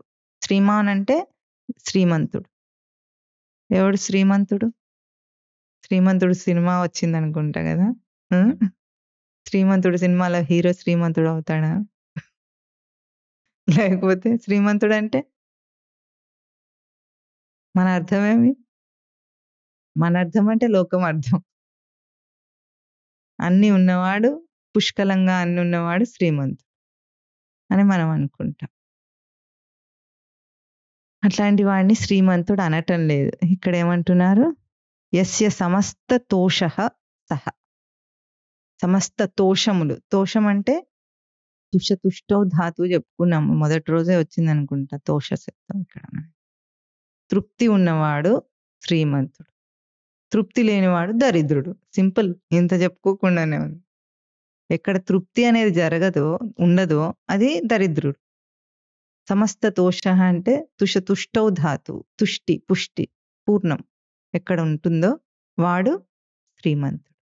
శ్రీ శబ్దానికి అర్థం ఎట్లాగంటే శ్రీన్ సేవాయాం ధాతు, జనైః శ్రితా ఆధ్యాత్మిక ఇది శ్రీః, సర్వైః జనైః శ్రితా ఆధ్యాత్మిక ఇది శ్రీః. మనిషి తృప్తిని ఎక్కడ పొందుతాడంటే ఆధ్యాత్మికంలోనే పొందుతాడు, ఇంకెక్కడ పొందడు. చేసి చూసుకుంటానంటే ఓపికన్నవాడు చేసి చూసుకోవచ్చు. పక్కవాడిని చూసి నేర్చుకుంటానంటే చూసి నేర్చుకోవచ్చు, ఇంకా సులభంగా ఉంటుంది. ఎందుకంటే పక్కవాడిని చూసి సవరించటం చాలా చాలా ఈజీనా, మనం సవరించుకోవటం ఈజీయా? అందరు నీతులు ఎవరికి చెప్తారు? పక్కవాడికే చెప్తారు. మనకు చెప్పటం కష్టం. ఎందుకు చెప్పండి చూద్దాం, అట్లా ఎందుకుంది? తనకు ముందు తెలియాలి కదా, తన ప్రవర్తనకు తన ముందు ద్రష్ట. కానీ పక్కవాడిని చూసి సవరించినంత తొందరగా మనం ఎందుకు సవరించుకోము? అది ఎందుకు అట్లా ఉంది?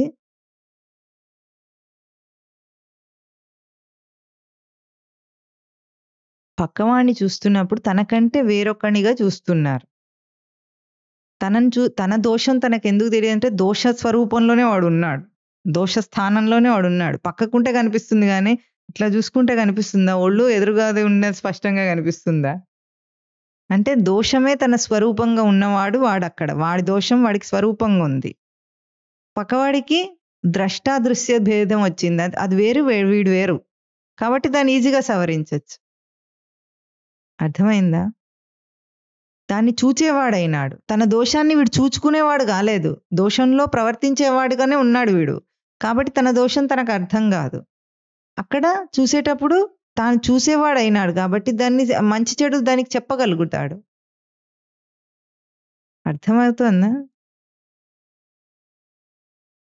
అంటే దానికంటే వేరైన వాడే సవరించగలడు కానీ అదే రూపమైన వాడు సవరించుకోలేడు. ఎట్లాగో అట్లాగే పక్కవాడు బొట్టు చెదిరిపోతే సవరించచ్చు ఈజీగా, మన బొట్టు చెదిరిపోతే మనకు తెలుస్తుందా? అసలు తెలియను కూడా తెలియదు, అద్దం చూసేదాకా తెలియను కూడా తెలియదు. అట్లాగే తనను తాను సవరించుకోవటం కష్టమైన పని, ఇతరులను సవరించటం ఎట్లాగైతే సులభమైన పనో అట్లాగే బుద్ధి తెచ్చుకోవటంలో కూడా ఇతరులను చూసి బుద్ధి తెచ్చుకోవచ్చు కదా. ఇప్పుడు లోకంలో ఎంతో మంది ఉన్నారు, వాళ్ళ సంసారాల్లో ఎట్లా ఉన్నారు వాళ్ళు అని. వీడికి ఇది నిజంగా జరిగిన ఒక సిచ్యువేషన్, సంఘటన వీడి జీవితంలోనే. ఏమిటంటే భార్యాభర్తలు ఉంటారు కదా చాలా మంది, వీడికి ఎవరైనా గట్టిగా పోట్లాడుకుంటే చాలా భయం అంట. అసలు అక్కడ ఉండలేడు వీడు, గట్టిగా మాట్లాడుకుంటేనే ఉండలేడు. అటువంటిది వీడు ఎంతమంది భార్యలను భర్తలను చూశాడో, వీడు అందరూ పోట్లాడుకుంటూనే ఉంటారు ఎప్పటికీ. పోయి పోట్లాడుకొని ఎదురు తిట్టకపోయినా అణిగిమణిగే భార్యలుంటారు. కొంచెం పాతకాలం వాళ్ళని జూసాడు గాబట్టి. తిడుతూ ఉంటే పడుతూ ఉంటారు. ఐదర్ వీళ్ళన్నా తిడుతుంటారు, వాళ్ళన్నా తిడుతుంటారు. సమన్వయపూర్వకంగా వీడొక్క ఇద్దరిని గూడా ఇంతవరకు చూడలేదెప్పుడు. ఏమనుకోకుండా అంటే అనుకూలంగా ఉండే భార్య అట్లా ఎవరిని చూడనప్పుడు వీడికి చాలా భయముండేదసలు చిన్నప్పుడు. ఏంటి జీవితం ఇట్లాగే ఉంటుందా? ఇది తప్పదా? ఇది తప్పదా? అని ఎంత భయం ఉండేదంటే అంత భయం ఉండేది. ఎందుకంటే తిడితే వీడు అస్సలు తట్టుకోలేడు. అంత సెన్సిటివ్‌గా అంటారు గదా! ఆ టైప్‌లో ఉండేవాడు. ఎట్లా అందులో మనశ్శాంతి ఎట్లా ఉంటుంది మనిషికి? ఇదే జీవితానికి పరమావధి అంటే ఎట్లా ఎంత డేంజరస్‌గా ఉందిది. అట్లా చూసి మనకు బుద్ధి రావాలి గదా! రావాలా వద్దా? మరి ఏ ధైర్యంతో పెళ్లి జేసుకుంటారు పిల్లలు? తల్లిదండ్రి పోట్లాడుకుంటుంటే ఏ ధైర్యంతో పిల్లలు పెళ్లి జేసుకుంటారు చెప్పండి? హోప్. ఆ తర్వాతదొస్తుంది ఆశ. ఆశ నిరాశలని. హోప్ ఉంటుంది మనిషికొక హోప్. ఆ హోప్ దేన్నైనా జయించేటట్టు జేస్తుంది. నాకట్లా వస్తాడనేముంది? మా అమ్మ, నాన్న అట్లా ఉండొచ్చు. మేమట్లా ఉండమని పెళ్లి జేసుకునేటప్పుడు ఎవరైనా అట్లా ఉంటామనుకోని జేసుకుంటారా? బాగుంటామనుకోని జేసుకుంటారా చెప్పండి? హ్మ్. హ్మ్. ఆశ. చుట్టుపక్కల ఎవ్వరు ఉండకపోయినా సరే.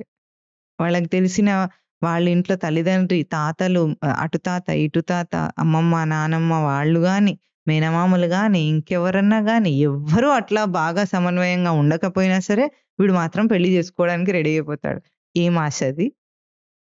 దురాశ గాకపోతే. ఎవరు లేకపోతే గూడా అంత హోప్ ఎట్లా ఉంటుంది?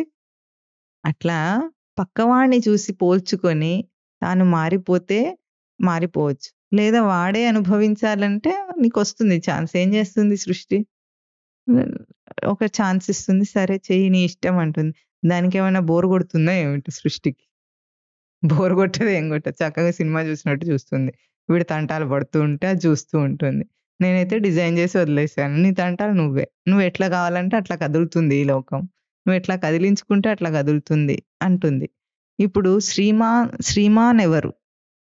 సమస్త తోషః అంటే ఎప్పుడైతే ఇంత జీవితాన్ని తాను ఎదుగుతున్న కాలంలో దేహంతోనే ఎదుగుతున్న కాలంలో చుట్టూ ఉన్నదాన్ని పరిశీలించగలిగిన వాడు శ్రీమంతుడైపోతాడు వాడు.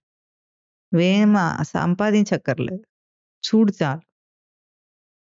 ఒక్కొక్క రంగంలో చూడు ఎవరెవరు ఏమేమి సాధించారో వాళ్ళందరినీ గొప్పతనం అనుకుంటాం గదా మనము. కోరికలు తీర్చుకునేవాడు, సంపాదించేవాడు, సుఖంగా ఉన్నానని నీ చుట్టూ ఎవరన్నా కనిపిస్తే వాళ్ళందరూ గూడా ఎట్లా ఉందో ఒక్కసారి లోపల తట్టి చూడు వాళ్ళు.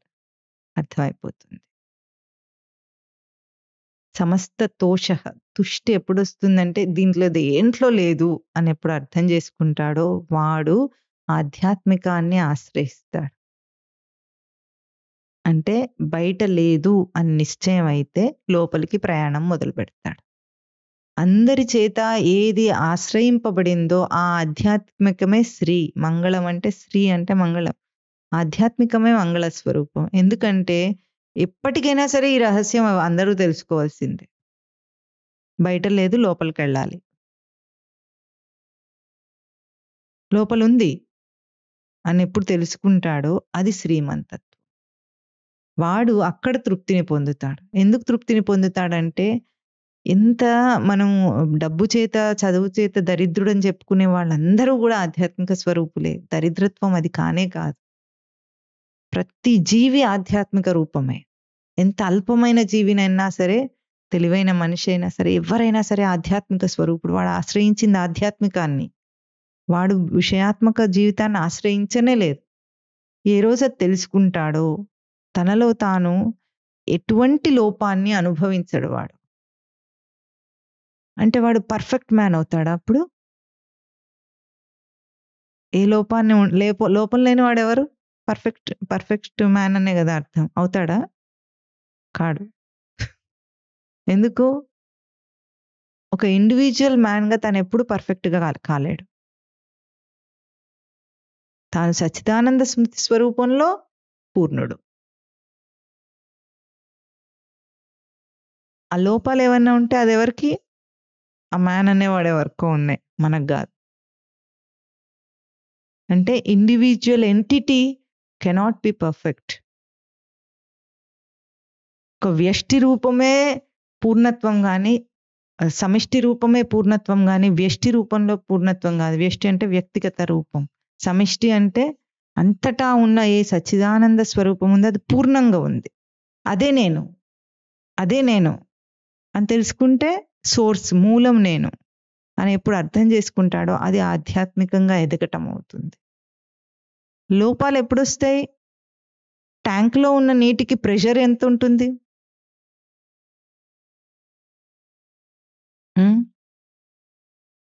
ట్యాంక్లో ప్రెషర్ ఎట్లా ఉంటుంది? కుళాయిలో ప్రెషర్ ఎట్లా ఉంటుంది? కుళాయిలో ధారను బట్టి ప్రెషర్ చెప్తాం మనం. ట్యాంక్కి పూర్ణం అది. నువ్వెంత చిల్లు పెడితే అంత ప్రెషర్ బయటకు వస్తుంది. దానికి ప్రెషర్ క్యాలిక్యులేట్ చేయాల్సిన అవసరం లేదు మనకు. లోపము నిండుతనం ఎప్పుడొస్తుంది? బయటికి వచ్చినప్పుడు వస్తుంది. సోర్స్లో లేదు. నేనెవరు? సోర్స్. నేను సచ్చిదానంద స్మృతి స్వరూపాన్ని. తర్వాత వచ్చే రూపాలు నేను కాదు. అహంకారం నేను కాదు, చిత్తం నేను కాదు, బుద్ధి నేను కాదు, మనస్సు నేను కాదు, ఇంద్రియాలు నేను కాదు, దేహం నేను కాదు, ప్రవర్తన నేను కాదు, ఎక్కడా నేను కాదు. అది అన్నీ నేనే. తర్వాత ఎట్లా? నా రూపాన్ని తీసుకునే అవి రూపొందించుకుంటున్నాయి కదా వాటి రూపాలను. నేను సోర్స్. నువ్వు అన్ని కాదన్నా, అన్ని నేనన్నా, ఏమన్నా అను, కానీ నేనెవరు? సచ్చిదానంద స్మృతి స్వరూపం. ఇది ఆధ్యాత్మికం. ఇక్కడ తుష్టి, సమస్తతోష మొత్తం పూర్ణంగా అక్కడే ఉంది రూపం. ఇక వాడు దరిద్రుడు కాడు. శ్రీమాన్. మనం శ్రీమాన్ అని అందరికీ రాస్తాను చూసారా పేర్ల ముందు. శ్రీ శ్రీమాన్, శ్రీమతి అని రాస్తే వాడు శ్రీమతులు అవుతున్నారా? కావటం లేదు. ఆధ్యాత్మికాన్ని ఆశ్రయించిన వాడు శ్రీమాన్ అవుతాడు. సమస్త తుష్టి, సమస్త పుష్టి, సమస్తమైన తృష్ణకు అంతం అక్కడే ఉంటుంది. నిండుకుండా ఎట్లా ఉంటుంది? తోణకకుండా ఉంటుంది. ఖాళీగా ఉన్న కుండ ఏం చేస్తుంది? శబ్దం చేస్తుంది. ఖాళీ కుండ శబ్దం చేస్తూ ఉంటుంది. అట్లాగే ఖాళీ అయిన వాడే నేను అది చేశాను, నేను ఇది చేశాను అంటుంటాడు. నిండుగా ఉన్నవాడు వాడు ఏం చేశానని చెప్పుకోడు వాడికి. ఇంకేమిటి? అన్నీ ఉన్న ఆకు అణిగిమణిగి ఉంటుంది, ఏమి లేని ఆకు ఎగిరెగిరి పడుతుంది. నేను అది చేసి ఇప్పుడు చూడు నేను గొప్ప అయ్యాను, ఇప్పుడు చూడు నేను గొప్ప అయిపోతున్నా, ఇప్పుడు చూడు నేను గొప్ప అయిపోతున్నా అంటుంటాడు వాడు. నువ్వేం చేసినా గొప్ప కాదు అంటుంది లోపల ఆధ్యాత్మికం. ఎందుకంటే వెల్తిగా అట్లాగే చూపిస్తుంది. జీవితంలో ప్రతి అంశంలో వెళ్తే ఉంది బయట విషయాలతో పోల్చి. కానీ తనతో పోల్చి ఎప్పుడు పూర్ణమే అది, ఎప్పుడు పూర్ణం అది. ఆ పూర్ణత్వాన్ని నువ్వు ఆ ప్రవర్తనలో వ్యక్తం చేయటానికి కష్టపడాలేమో కానీ స్వరూపంలో పూర్ణత్వానికి నువ్వు కష్టపడక్కర్లేదు. వ్యక్తం అవ్వటానికి మన ప్రయత్నం, సాధన అంటే అదే. బయట చూపిస్తే ఆ పూర్ణత్వము ప్రతిబింబిస్తుంది, అంతేగాని లోపల దానికది పూర్ణ స్వరూపం, కొంచెం కూడా వెలితి లేని స్వరూపం. ఇది పరమాత్మ యందు భక్తి, శ్రద్ధ, విశ్వాసం అంటే. పరమాత్మ అంటే భగవాన్ అంటే ఎట్లా ఉంటాడు? కొంచెం భగం ఉండి కొంచెం ఉండకుండా ఉంటాడా? శక్తి, జ్ఞాన, తేజో, వీర్య, బల, ఐశ్వర్య షడ్గుణ సంపన్నుడు. ఆ షడ్గుణ సంపదలో కొంచెం వెళ్తూ ఉంటుందా ఏదన్నా? ఉండదు. మరి అదే నేను. తనను తాను గనుక తక్కువగా అనుకుంటే, తక్కువగా ఊహిస్తే అప్పుడు ఏమవుతుంది? భగవంతుని మీద అవిశ్వాసం అవుతుంది. అందుకే వివేకానందుడికి ఎంత కాన్ఫిడెన్స్ ఉంటుంది ఆయన మాటల్లో. ఎందుకుంటుంది అట్లా కాన్ఫిడెన్స్? ఎప్పటికీ తనను తాను తక్కువ అనుకోడు. కానీ ఆయన దరిద్రులని, అంటే లోకంలో దరిద్రులని, అంటే దిక్కులేని వాళ్ళని చూస్తే ఏడ్చేవాడట. భారతదేశంలో యువతను చూసి ఏడ్చేవాడట బాగా. అమృత స్వరూపులైన వీళ్ళు దిక్కులేని వాళ్ళలాగా ఇట్లా ఎందుకున్నారు అని. దరిద్రుల్లాగా ఎందుకు బ్రతుకుతున్నారని. ఆధ్యాత్మిక సంపద ఉన్న దేశంలో ఉన్న వీళ్ళు అమృత స్వరూపులైన నిజానికి అమృత స్వరూపులైన వీళ్ళు దిక్కులేని వాళ్ళలాగా ఎందుకున్నారని. ఆయనకు ధైర్యం లేదా అంటే ఉంది. అది కరుణ. కరుణ ఎందుకు? నాలాగా అందరూ గదా! వాళ్ళు గూడా తెలుసుకోవాలన్న ఈ తాపత్రయం. తెలుసుకోవాలన్న లోపల కరుణ అంటాం. దాన్నేమంటాం? జీవన్మృతః తు కః? జీవన్మృతుడెవరు? జీవన్ముక్త శబ్దం విన్నాం గానీ జీవన్మృత శబ్దం విన్నామా? జీవన్మృతుడంటే? జీవన్మృతః జీవించి ఉండే చచ్చినవాడు. జీవచ్ఛవం. జీవన్మృతః జీవన్ముక్తః గాదు అక్కడ అంటుంది. జీవన్మృతః తు కః? యః నిరుద్యమః సహ జీవన్మృతః. నిరుద్యముడు, ఉద్యమం లేనివాడట. ఉద్యమం అంటే? ఉద్యమం అంటే ఇప్పుడు ఏమని అర్థం చేసుకోవాలి? అంటే ముందు ప్రశ్నలోనే ఒక స్థితిని మనం చూడాలి. జీవితం అంటే జీవించిన వాడంటే జీవించున్నవాడు. మరణించిన వాడంటే మరణించున్నవాడు. జీవన్మృతః ఎట్లా ఉంటాడు కాంబినేషన్? అయితే జీవించిన వాడు కావాలి, లేకపోతే మరణించిన వాడు కావాలి. ఇప్పుడు మనం అందరం ఎవరము? మామూలుగా చూస్తే జీవించిన వాళ్ళము. చచ్చిపోతే మరణించిన వాడు. అయితే అదన్నా ఉంటాడు, ఇదన్నా ఉంటాడు, కానీ రెండింటి మధ్యలో జీవన్మృతః అంటున్నాడు. జీవించి మరణించిన వాడే. జీవించి ఉన్నప్పటికీ వాడు మరణించిన వాడేనట. అంటే ఒక స్థితిని చెప్తోంది. ఏదైతే జరగలేదో ఆ స్థితిని చెప్తోంది ఆ ప్రశ్న. జీవించి ఉండగా మరణించిన వాడు ఎట్లా అవుతాడు? ఎట్లా అవుతాడంటే అందరూ అదే కాబట్టి. స్వామివారు ఒక ఉపమానం చెప్తారు, గుర్తుందా మీకు? సూతకం వచ్చిందంటే ఏమంటారు? సూతకం మైలొచ్చింది అంటారు. స్వామివారు ఏమన్నారు? ఎవరో చచ్చిపోతే మైలొచ్చింది అని అన్నారట. ఆ చచ్చిపోయాడు, ఇప్పుడు సోకాల్డ్ చచ్చిపోయాడు అనబడేవాడు ఎప్పుడు బ్రతుకున్నాడు? వాడు ఎప్పుడూ చచ్చిన వాడే కదా అంటున్నారు స్వామివారు. అర్థమైందా?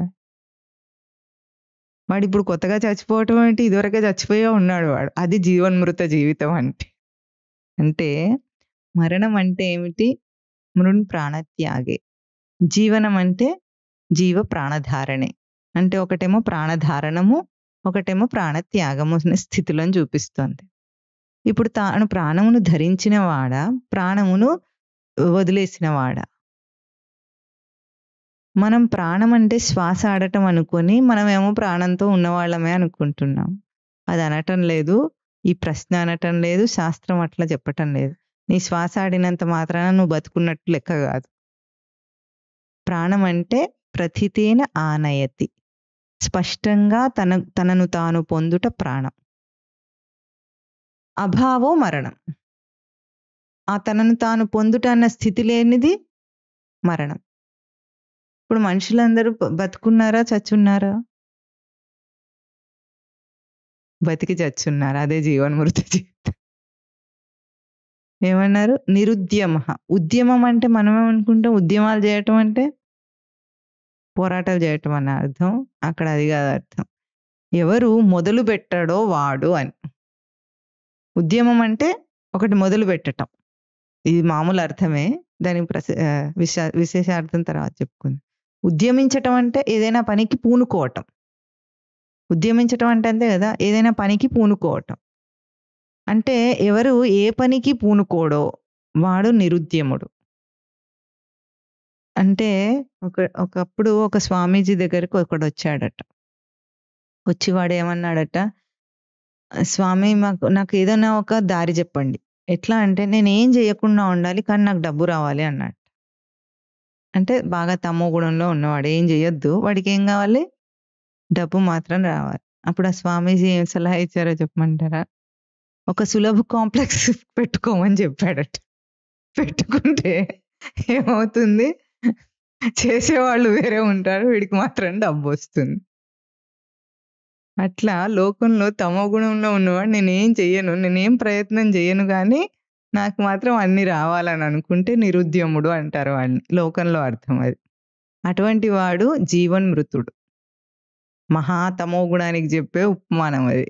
మహాతమో గుణం ఎట్లా ఉంటుంది? పడుకున్న చోటికే సోఫాలోకే స్నాక్స్ రావాలి, టిఫిన్స్ రావాలి, అన్నం రావాలి అన్నొస్తాయి గదా! ఇప్పుడు. అవే వస్తాయి. దాన్నేమంటారు? ఇది ఉంటది. ఆ! అహా! ఇట్లా రుద్దితే దాంట్లోంచి ఒక జిన్ బయటకొస్తుందండి. దాన్నేమంటారు? ఆ! ఆ! వచ్చి అది భూతం వస్తుంది. దాన్నేమంటా అద్భుత దీపం. అల్లావుద్దీన్ అద్భుత దీపం. ఆ అద్భుత దీపం రుద్దగానే దాంట్లోంచి ఒకటొచ్చి ఏం గావాలి అనంటే, ఏం చేయాలి? ఏమంటారు? యజమానిని అడుగుతుంది. అడిగితే ఏదో ఒకటి చేయమంటే అది చేసేస్తుంది. అట్లాగే వాళ్ళ అమ్మ ఏం చేస్తుంది ఇంట్లో పిల్లలకు? వాడు సోఫాలో పడుకుంటే, "అమ్మా నీళ్ళు" అంటాడు. అమ్మ పాపం పిచ్చిదానిలాగా తెచ్చిస్తుంది.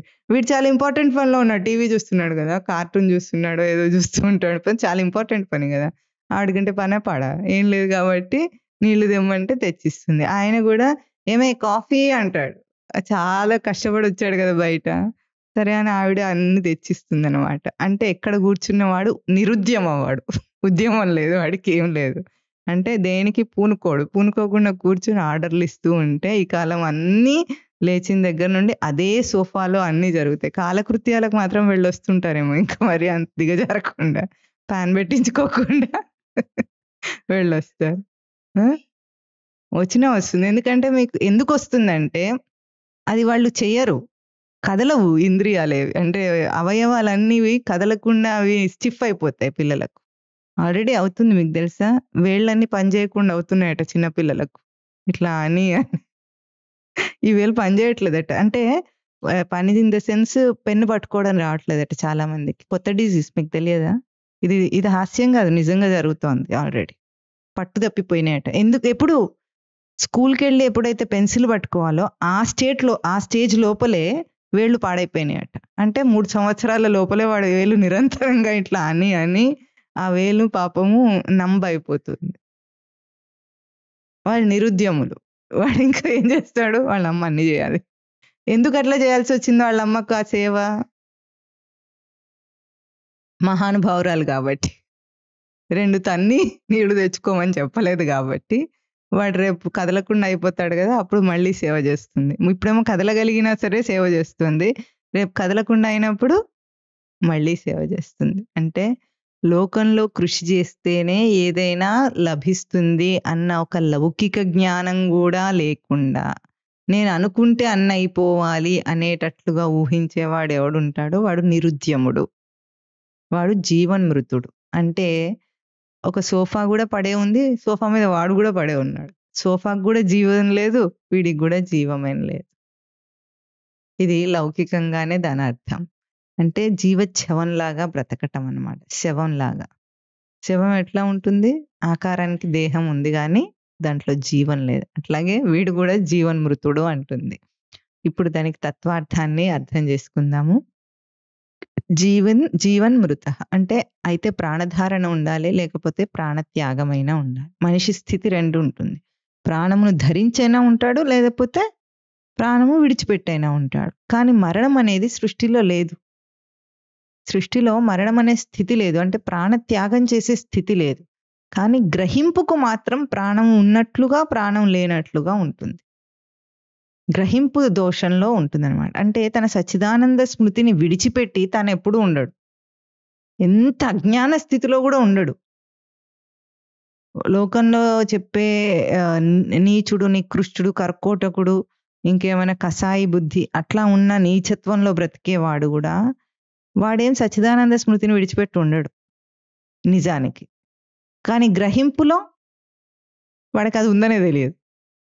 సచ్చిదానంద స్మృతి ఉందనే తెలియదు. కానీ వాడు దాన్ని విడిచిపెట్టి లేడు.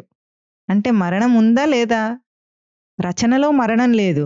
కానీ వాడి గ్రహింపులో అది లేనందువల్ల వాడికది లేమితో సమానమైంది. ఉనికి, లేమి 2 అంశములు పోల్చి చెప్తోంది గదా! ఉనికికి లేమి లేదు, లేమికి ఉనికి లేదని చెప్పింది భగవద్గీత. లేమి అన్న అంశమే సృష్టిలో లేదు. కానీ వాడి గ్రహింపులో లేదది. అంటే మీ జేబులోనే ఒక బ్లాంక్ చెక్ ఉంది. కానీ వాడికి తెలియదు. జీవితాంతం వాడి జేబులోనే ఉంది. కానీ వాడేం చేస్తున్నాడు? వెట్టి చాకిరీ చేస్తున్నాడు. 100కు, 200కు, 1000కి, 10,000కు కూడా చాకిరీ చేస్తున్నాడు. వాడి జేబులో ఏముంది? బ్లాంక్ చెక్ ఉంది. సైన్ చేయబడి ఉంది. డేట్ ఎప్పుడైనా రాసుకోవచ్చు. నువ్వు ఎంత కావాలంటే అంత రాసుకోవచ్చు. అట్లాంటి బ్లాంక్ చెక్ నీ దగ్గర ఉండగా నువ్వు 100కు, 1000కి, 10,000కు, 1,00,000కు అందరి కాళ్ళు పట్టుకొని నానా చాకిరీ చేసి బ్రతికెట్లా ఉంటుందో మనిషి అట్లా బ్రతుకుతున్నాడు. వాడే బ్లాంక్ చెక్. వాడిదే సోర్స్ అయ్యుండి, సుఖానికి వాడే సోర్స్ అయ్యుండి, ఆశయం వాడే అయ్యుండి వాడు బయట వెతుక్కుంటున్నాడు. వాడు దరిద్రుడు. ఎవడు దాన్ని ఆశ్రయిస్తాడో వాడు శ్రీమంతుడు. ఇప్పుడు ఈ రెండింటికి ఏమంటున్నారు? ఉద్యమః అన్న పదం వాడారు. ఉద్యమం అంటే యమం అంటే యమ ఉపరమే ధాతు, నిగ్రహించుకోవటం యమము. ఉద్యమం అంటే ఊర్ధ్వగతికి తనను తాను నియమించుకోవటం. అతతీతి ఉహు అంటే తన సచ్చిదానంద స్మృతిని గ్రహించటం అనేది నిరంతర ప్రవర్తనగా చేసుకున్నవాడు ఉద్యమించినవాడు అంటే సాధకుడు అని అర్థం. సాధకుడు ఎవరు? తన సచ్చిదానంద స్వరూపాన్ని నిరంతర గ్రహింపుకు తీసుకునే ప్రయత్నంలో ఉన్నవాడు. అట్లా లేనివాడు నిరుద్యమ అంటే సాధన మొదలుపెట్టిన వాడు జీవన్మృతుడు అంటుంది. లోకమంతా ఎవరున్నారు ఇప్పుడు? నిజానికి వాళ్ళందరూ ఎవరు? జీవన్ముక్తులు. ఎందుకంటే జీవన్ భావమే లేదు సృష్టిలో, అందరూ ముక్త స్వరూపాలే. కానీ వాడి గ్రహింపులో వాడు జీవన్మృతుడు. ఎంత విడ్డూరం ఇది! ఇంత విడ్డూరం ఎందుకు? అసలు ఎవ్వరూ లేరో, సచ్చిదానంద స్మృతి కానివాడు ఎవడూ లేడు, ఏదీ లేదు సృష్టిలో, అంతా సచ్చిదానంద స్మృతి స్వరూపమై ఉండగా తెలిసిన వాడెవడు లేడట. అంటే మన స్థితిగతులను ఒక్కొక్క ప్రశ్నలో నీ స్థితి ఏమిటి, నీ స్థితి ఏమిటి అని అడుగుతుంది ప్రశ్నలు. ఆ శిష్యుడు అడిగే ప్రశ్నలు ఎట్లా ఉన్నాయి? నీ స్థితి ఏమిటో చూసుకో అంటున్నాయి. అంటే ఇన్ని స్థితులు, ఒక దరిద్ర స్థితి, ఒక శ్రీమంతుడు అనే స్థితి, ఒక జీవన్ముక్త స్థితి, ఒక జీవన్మృత స్థితి, ఇన్నున్నాయని మన విచారణకు అందిస్తున్నాయి. ప్రశ్న ఎప్పుడు ఏం చేస్తుంది? ఒక క్లాస్ రూమ్లో ఒక మాస్టర్ పాఠం చెప్తున్నాడు అనుకోండి, ప్రశ్నే మాస్టర్ అంటేనే పాఠాన్ని వివరించి చెప్తున్నాడు. అటువంటి సమయంలో ఒక పిల్లవాడికి ఏదైనా ప్రశ్న వచ్చిందనుకోండి, ఆ ప్రశ్న ఏం చేస్తుంది చెప్పండి?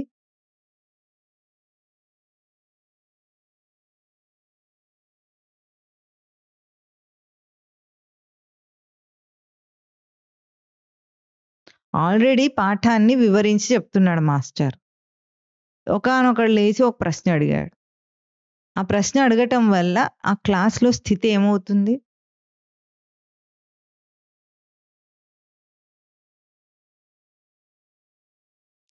విచారణను ఇంకా పెంచుతుంది. అంటే వివరించి చెప్తున్నప్పుడు కూడా వీడికి ప్రశ్న వస్తోంది.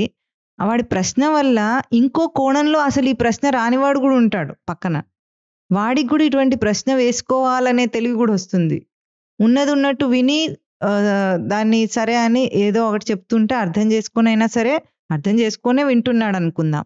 అర్థం చేసుకొని వింటున్నప్పటికీ కూడా ఇంకొక కోణంలో, ఈ యాంగిల్‌లో దీన్ని ప్రశ్నిస్తే దీనికి ఇంకా విచారణ పెరుగుతుంది. దీని మీద విచారణ పెరుగుతుంది గదా!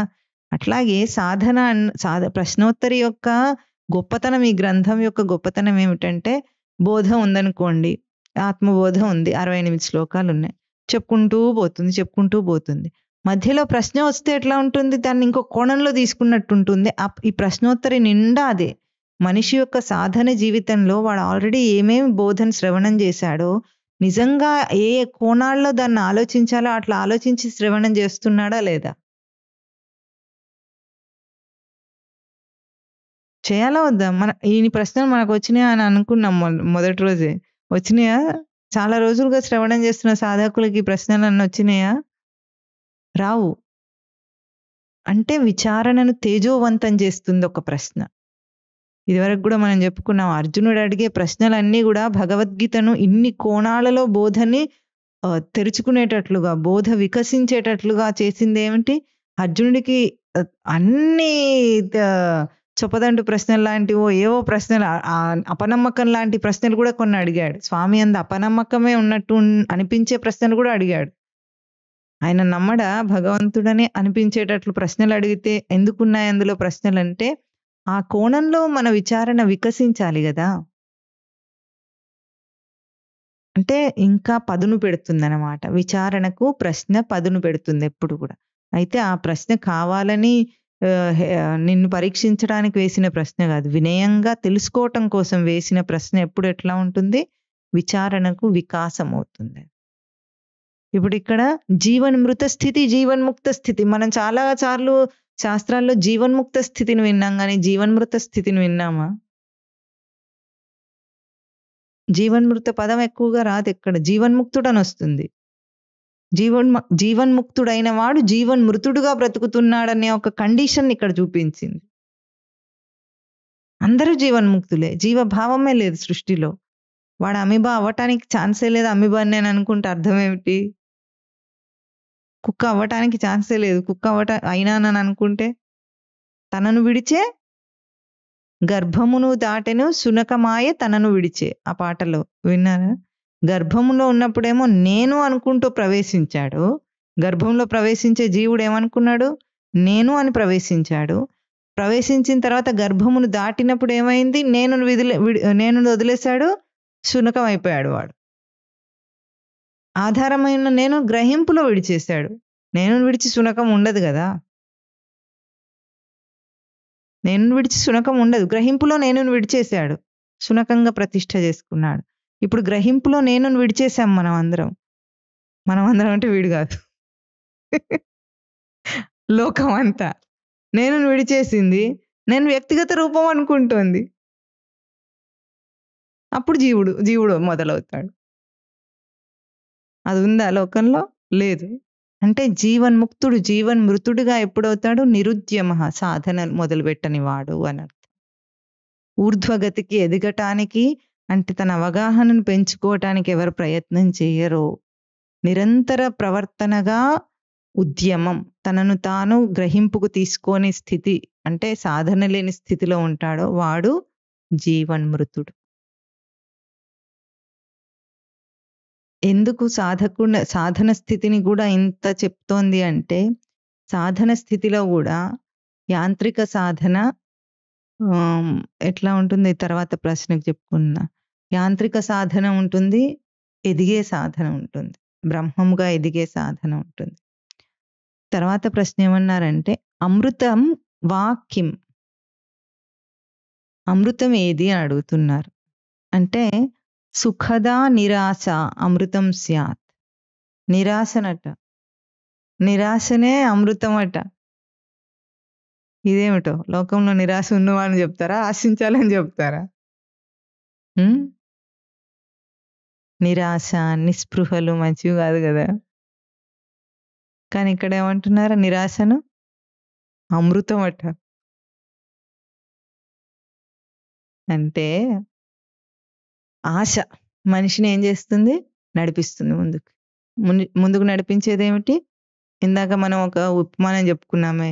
ఇంతవరకు ఎవ్వరూ సుఖపడే వాళ్ళని పెళ్ళైన వాళ్ళని చూడకపోయినా వాడు పెళ్ళెందుకు చేసుకుంటాడు? ఆశ. ఒక డైవర్స్ తీసుకున్న వ్యక్తి పెళ్లి చేసుకుంటున్నాడట. అంటే హోప్ ట్రయాంప్స్ ఓవర్ ఎక్స్‌పీరియన్స్. ట్రయాంప్ అంటే గెలుస్తుంది. ఆశ తన అనుభవాన్ని గెలిచి ప్రవర్తిస్తుంది. ఒకసారి డైవర్స్ ఎందుకు తీసుకుంటాడు ఎవడన్నా? సమన్వయమైన పార్ట్నర్ దొరకకపోతే వాడి అనుభవం చెప్పింది కదా! సమన్వయం కాకపోతే నరకయాతన ఉంటుందనే కదా డైవర్స్ తీసుకున్నాడు. రెండోసారి పెళ్లి చేసుకుంటున్నప్పుడు వీడి అనుభవాన్ని వీడి ఆశ ఏం చేసింది? జయించేసింది. చేసిందా లేదా? మళ్ళీ హోపే గెలుస్తుంది. A hope? ఫస్ట్ చుట్టూన్న వాళ్ళని చూసే బుద్ధి రావాల్సింది. అప్పుడేమో రాలేదు, చేసుకున్నాడు. వాడి జీవితం వస్తుంది. మనకు కూడా మంచి రోజులు వస్తాయి అంటాడా? ఆ మంచి రోజులు ఎప్పటికొస్తాయండి? చాలా దరిద్రంలో బ్రతుకుతున్నాడు. ఎంతో కష్టపడి ఇందాక చెప్పుకున్నాం గదా! గొప్పవుతాడు. ఎప్పుడు నా కొడుకు ఇంజినీర్ అయితే గొప్పగా అనుకోని అందరూ పస్తులుండి మరి వాడిని ఇంజినీర్‌ని చేశారు ఇంట్లో వాళ్ళని. ఒక సినిమా గూడా ఉందండి. పాతకాలం సినిమా ఒకటుంది. అందరూ పస్తులుండి మరి వాడిని ఇంజినీర్‌ని చేశారు. వాడు సాఫ్ట్‌వేర్ ఇంజినీర్ అయ్యి అమెరికాకెళ్ళిపోయాడు. ఇప్పుడు సాఫ్ట్‌వేర్ ఇంజినీర్ అయ్యాడు నా కొడుకన్నప్పుడు ఆశ ఏమైంది? వెలిగిందట్లా. ఆశించింది చూసారా? ఆశ ఎప్పటికైనా తీరుతుందనుకున్నాడు. ఆ తర్వాత వాడు వీళ్ళని వదిలేసి అమెరికాకెళ్ళిపోయాడు. అప్పుడేమైంది ఆశ? ఎప్పటికైనా వస్తాడు వాడని ఎదురు చూస్తూ ఉంటుందా? హ్మ్. అందుకే చివరి దశలో మనిషి స్టేటస్ ఏముంటదో తెలుసా మీకు? హ్మ్. 80 తర్వాత బ్రతికితే వాడు బ్రతికేముంటదో తెలుసా? కుక్క కాపలా. అట్లాగే వాకిట్లో కూర్చొని చూస్తూ ఉంటాడు. ఎవరి కోసం ఆశిస్తాడో తెలియదు. ఎవరొస్తున్నారని ఎదురు చూస్తున్నాడో తెలియదు. వాడు ఇంకేం చేయలేడు, కదలలేడు. కానీ కూర్చొని ఉంటాడు. మనుమలు, మనవరాళ్ళు తిరుగుతూ ఉంటారు. వాళ్ళేమో బిజీగా ఉంటారు. వీడి వైపు చూస్తాడా పాడా? వాడు మాత్రం పొద్దున్నే లేచి ఆ అదే ఈజీ చైర్‌లో కూర్చొని చూస్తూ ఉంటాడు. అందరూ బిజీగా ఉంటారు. వాడి స్థితిలో ఏమనుకుంటాడో మీరు ఊహించగలరా? నీళ్ళడిగినా సరే వీడిని విసుక్కుంటూనే ఉంటారు పాపం. మీ భాషలో చెప్పాలంటే పద్దాక విసిగిస్తుంటాడంటారు. పద్దాకేనా కదా మీరనేది? అంటే మాటి మాటికి విసిగిస్తుంటాడు. హ్మ్. ఏ ఆశతో ఉన్నాడు వీడిప్పుడు? జీవితం అంతా ఆశించే బ్రతికాడు గదా! ఏ ఆశతో ఉన్నాడింకా? వాడి స్టేట్ ఒకసారి ఊహించండి. 80 ఏళ్ళొచ్చిన తర్వాత అవయవాలంతా నిర్జీవమై నిస్సత్తువ అవుతాయి. సాధకుడు గాని వాడు. సంసారంలోనే ఉంటాడు. వాడేం జేస్తుంటాడు? నిద్ర సరిగా పట్టదు. ఎక్కువ సేపు పడుకుందామంటేమో నిద్ర పట్టి జావదు.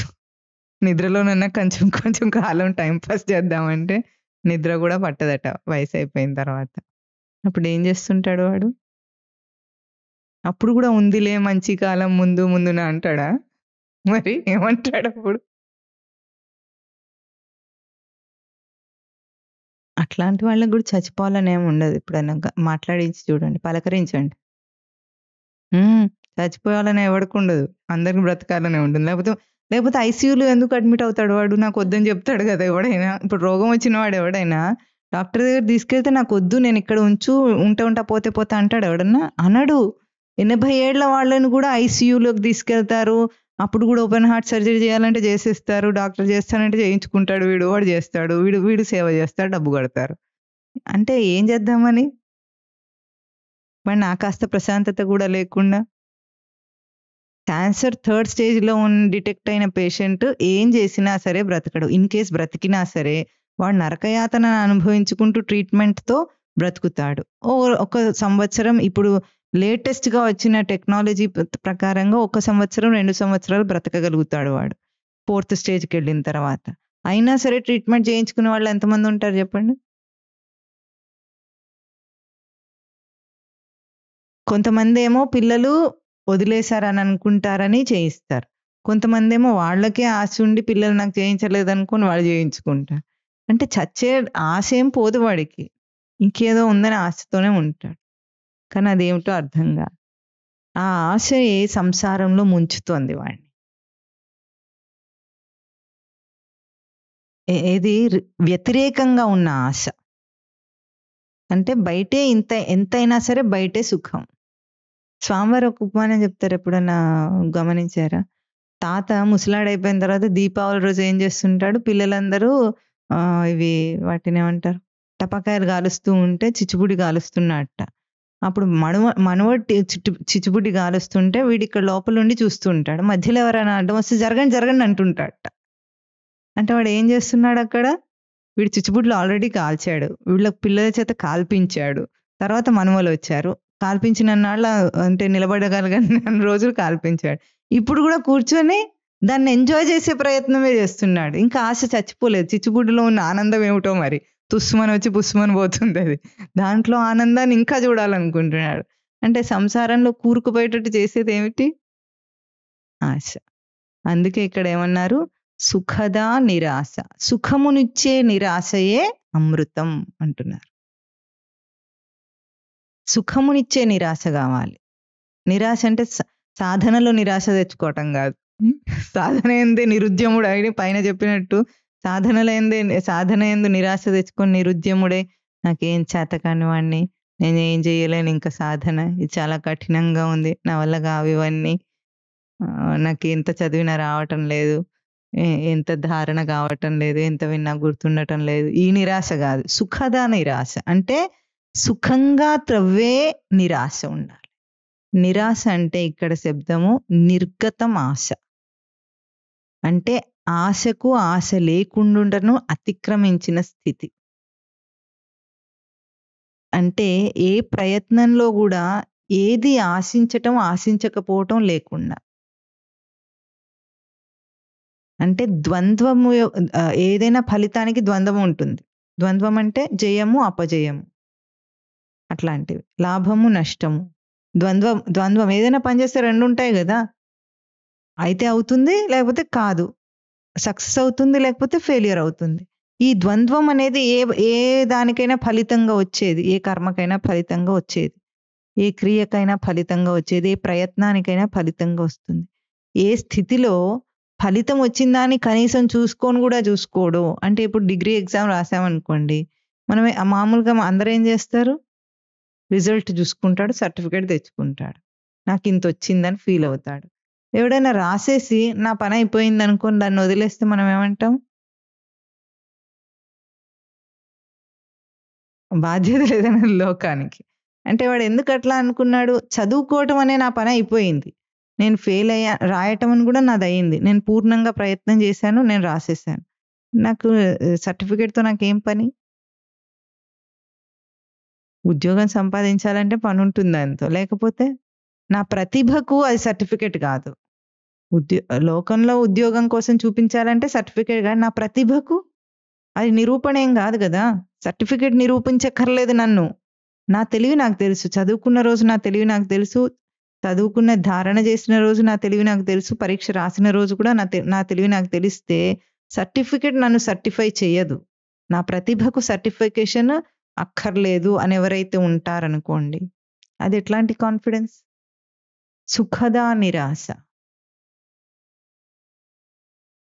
వాడి ప్రయత్నం అయితే శుభంగా జరిగింది, కానీ వాడు ఏమీ దాని నుండి ఆశించలేదు, ఆశించకుండా ఉండటం లేదు, న్యూట్రల్గా ఉండటం, స్థిత ప్రజ్ఞత్వం. అది అమృత స్వరూపం. లోకంలో ప్రతిదానికి మనం ఒకటి ఆలోచిస్తాం, ఇది చేస్తే ఇది వస్తుంది, ఇది జరగాలి, అది లేకుండా చెయ్యం. అంటే ఫలితమును ఆశించకుండా, అసలు అది ఉందనే అది లేనే లేదు, ఫలితం అనేదే లేదు, చేయటం మట్టుకే తనది, అది సుఖాన్ని ఇస్తుంది. ఉద్యమము అంటే సాధన చేసుకుంటూ పోవటమే, అయిపోయింది అనేది లేదు, కాలేదనేది లేదు, తెలిసిందనేది లేదు, తెలియలేదనేది లేదు. ఏం మాట్లాడకుండా ఉంటే అది సుఖదా నిరాశ. ఎందుకు, ఆశయా బధ్యతే జంతు కర్మణ బహుచింతయ ఆయుక్షీణం న జానాతి తస్మాత్ జాగ్రత్త జాగ్రత్త. ఆశయా బధ్యతే జంతు, మనిషి దేని చేత బంధింపబడుతున్నాడు, ఆశ చేత. ఆశయా బధ్యతే జంతు కర్మణ బహుచింతయ, కర్మ చేత, కర్మలు ఎన్ని చేసి చేసి వాటిలో చిక్కుకుంటున్నాడు. చింత అన్నిటికన్నా పెద్ద చిత్తట. ఏ చితిలో కాలినా కాలకపోయినా చింత అనే చితి ఉంటే అనుక్షణం కాలుతూనే ఉంటుంది రావణ కాష్టం. కొంతమంది బాగా చింతపడుతుంటారు అన్నిటికీ, వీడికి అర్థం కాదంటే, అంత ఆలోచించి నువ్వేమన్నా సృష్టిని నడిపించే బ్రహ్మదేవుడువా, అంత ఆలోచించాల్సిన అవసరం ఏముంది, ప్రతిదానికి చేయటానికి చింతపడాల్సిన అవసరం లేదు, చైతన్యవంతం చేసుకోవాలి తనని తాను, కానీ చింతపడక్కర్లేదు. ఇప్పుడు చిత్తం అంటే చింతపడేది చిత్తమా, చైతన్యవంతం చేసుకునేది చిత్తమా? అందరూ ఏమంటారు, చిత్తం అంట. చిత్తం అంటే చింతన చేసేది అనుకుంటారు. చింతన చేయటం అంటే చింతపడటం అని అర్థం కాదు, అది చైతన్యవంతం చేసుకోవటం. చితి సంజ్ఞానే ధాతువు, అంటే తన ఉనికిని చైతన్యవంతం చేసుకోవటం చిత్తం యొక్క లక్షణం. వీడేం చేస్తాడు, చిత్తంలో అన్ని పోగు చేసుకొని అన్ని జ్ఞాపకాలన్నిటిని పోగు చేసుకొని మెమరీలో ఉన్న వాటన్నిటిని గుర్తు చేసుకొని అయిపోయిన వాటికి జరగబోయే వాటికి వాడేమనుకుంటాడో వీడేమనుకుంటాడో చింతపడటమే వీడి పనిలాగా చింతిస్తూ ఉంటాడు. అది అక్కర్లేదు. ఎందుకంటే పూర్వాపరాలన్నీ కూడా వర్తమానం కాదు. భూత భవిష్యత్ కాలాలు ఎప్పుడు వర్తమానం కాదు. వర్తమానంలో నువ్వు సుఖంగా ఉండు. అంటే నువ్వు శుభమైన ప్రయత్నం చెయ్యి. అంతే. నీ అదే కర్మణ్యేవ అధికారస్తే, అది నీ ధారణ అంతే. కర్మయందు ధారణ ఏమిటి? వర్తమానంలో జీవించు. మన వర్తమానంలో నీ ప్రయత్నం స్పష్టంగా ఉండాలి. దాంట్లో తప్పేం లేదు. ఉద్యమించటం అది. నిరుద్యముడు కావాలి, నువ్వు చేయకుండా ఉండాలని చెప్పటం లేదు. అకర్మ స్థితిని చెప్పలేదు భగవద్గీత. ఎప్పుడైనా గుర్తుపెట్టుకోవాలి. అకర్మ స్థితిని భగవద్గీత తేడా చూపించింది. కర్మణ్య అకర్మ యః పశ్యేత్ కర్మణిచ యః అకర్మ. కర్మయందే అకర్మను దర్శనం చేస్తాడో వాడు జ్ఞాని అవుతాడు. అంటే చేయకుండా ఉండటం కాదు. నా కర్మణామనారంభాత్ నైష్కర్మ్యం పురుషః స్నుతే. కర్మను ఆచరించని వాడు నైష్కర్మ్య స్థితికి పోడట. అంటే ఏం చేయకుండా ఉన్నవాడు కాదు, చేసి దాంట్లో అకర్మను దర్శనం చేయటం. అంటే చేసిన వాడు కాదు. ఆ స్థితి నిరాశ. నిరాశ అంటే నిస్పృహతో వచ్చే నిరాశ కాదు ఇక్కడ. ఏది తనను సంసారంలో ముంచుతుందో. సంసారం అంటే ఏమిటింది? ద్వంద్వ ప్రవృత్తే సంసారం కదా. కాసేపు గెలిచానని, కాసేపు ఓడిపోయానని, కాసేపు సక్సెస్, కాసేపు ఫెయిల్యూర్. ఇది నిరాశ. ఆశ. నిరాశ కాదు, ఆశ. ఏదో ఒకటి వచ్చింది, దాని గురించి విచారణ. ఇదేది ఉండని వాడు తన ప్రయత్నం తను చేసుకుంటూ పోయేవాడు. జరిగింది జరగలేదో వాడికి ఏం పని లేదు. కానీ చేసేటప్పుడు మాత్రం సుఖద అంటే సుఖము ఇచ్చేటట్లుగా చేస్తున్నాడు. అంటే శుభంగా త్రవ్వుతున్నాడు దాన్ని. తన స్వరూపాన్ని మొట్టమొదట చెప్పుకున్నాం. ఇవాళ కర్మ గురించి చెప్పుకున్నది ఏమిటి? కర్మ అంటే క్రియాస్థానం నుండి లోపల కర్మస్థానం దాకా త్రవ్వుకోవాలి. ఇది కర్మ. ఇంద్రియాలన్నీ దానికే సహకరిస్తున్నాయి. ఇంద్రియం అంటే ఇది పరమైశ్వర్య ధాతువు, దాటిస్తుంది. నువ్వు క్రియ చేశాను ఇంద్రియంతో నన్ను అంటూ ఉంటే అదేమంటుంది? నువ్వు క్రియం చేయలేవంటుంది. ఇంద్రియము కర్మనే చేయగలదు, కర్మని నిలుపుకోగలదు, కానీ అది బయట క్రియం చేయలేదని చెప్తుంది. ఇంద్రియం నిరూపిస్తుంది. అందుకే చెయ్యి ఇప్పుడు చూస్తే, ఇప్పుడు ఇట్లా చెయ్యి ఉంది, దీనికి ఏముంది? తేజస్సు. పట్టు విడుపు తేజస్సు దీనికి ఉంది. ఎన్ని పట్టుకున్న అనుభవం దీనికి ఉందా? ఇప్పుడు ఎన్ని విడిచిపెట్టిన అనుభవం దీనికి ఉందా? లేదు. ఇప్పుడు ఉన్న పళంగా ఈ చేతి యొక్క తేజస్సు ఏమిటి? కేవలం పట్టు విడుపు. ఓం తత్ సత్.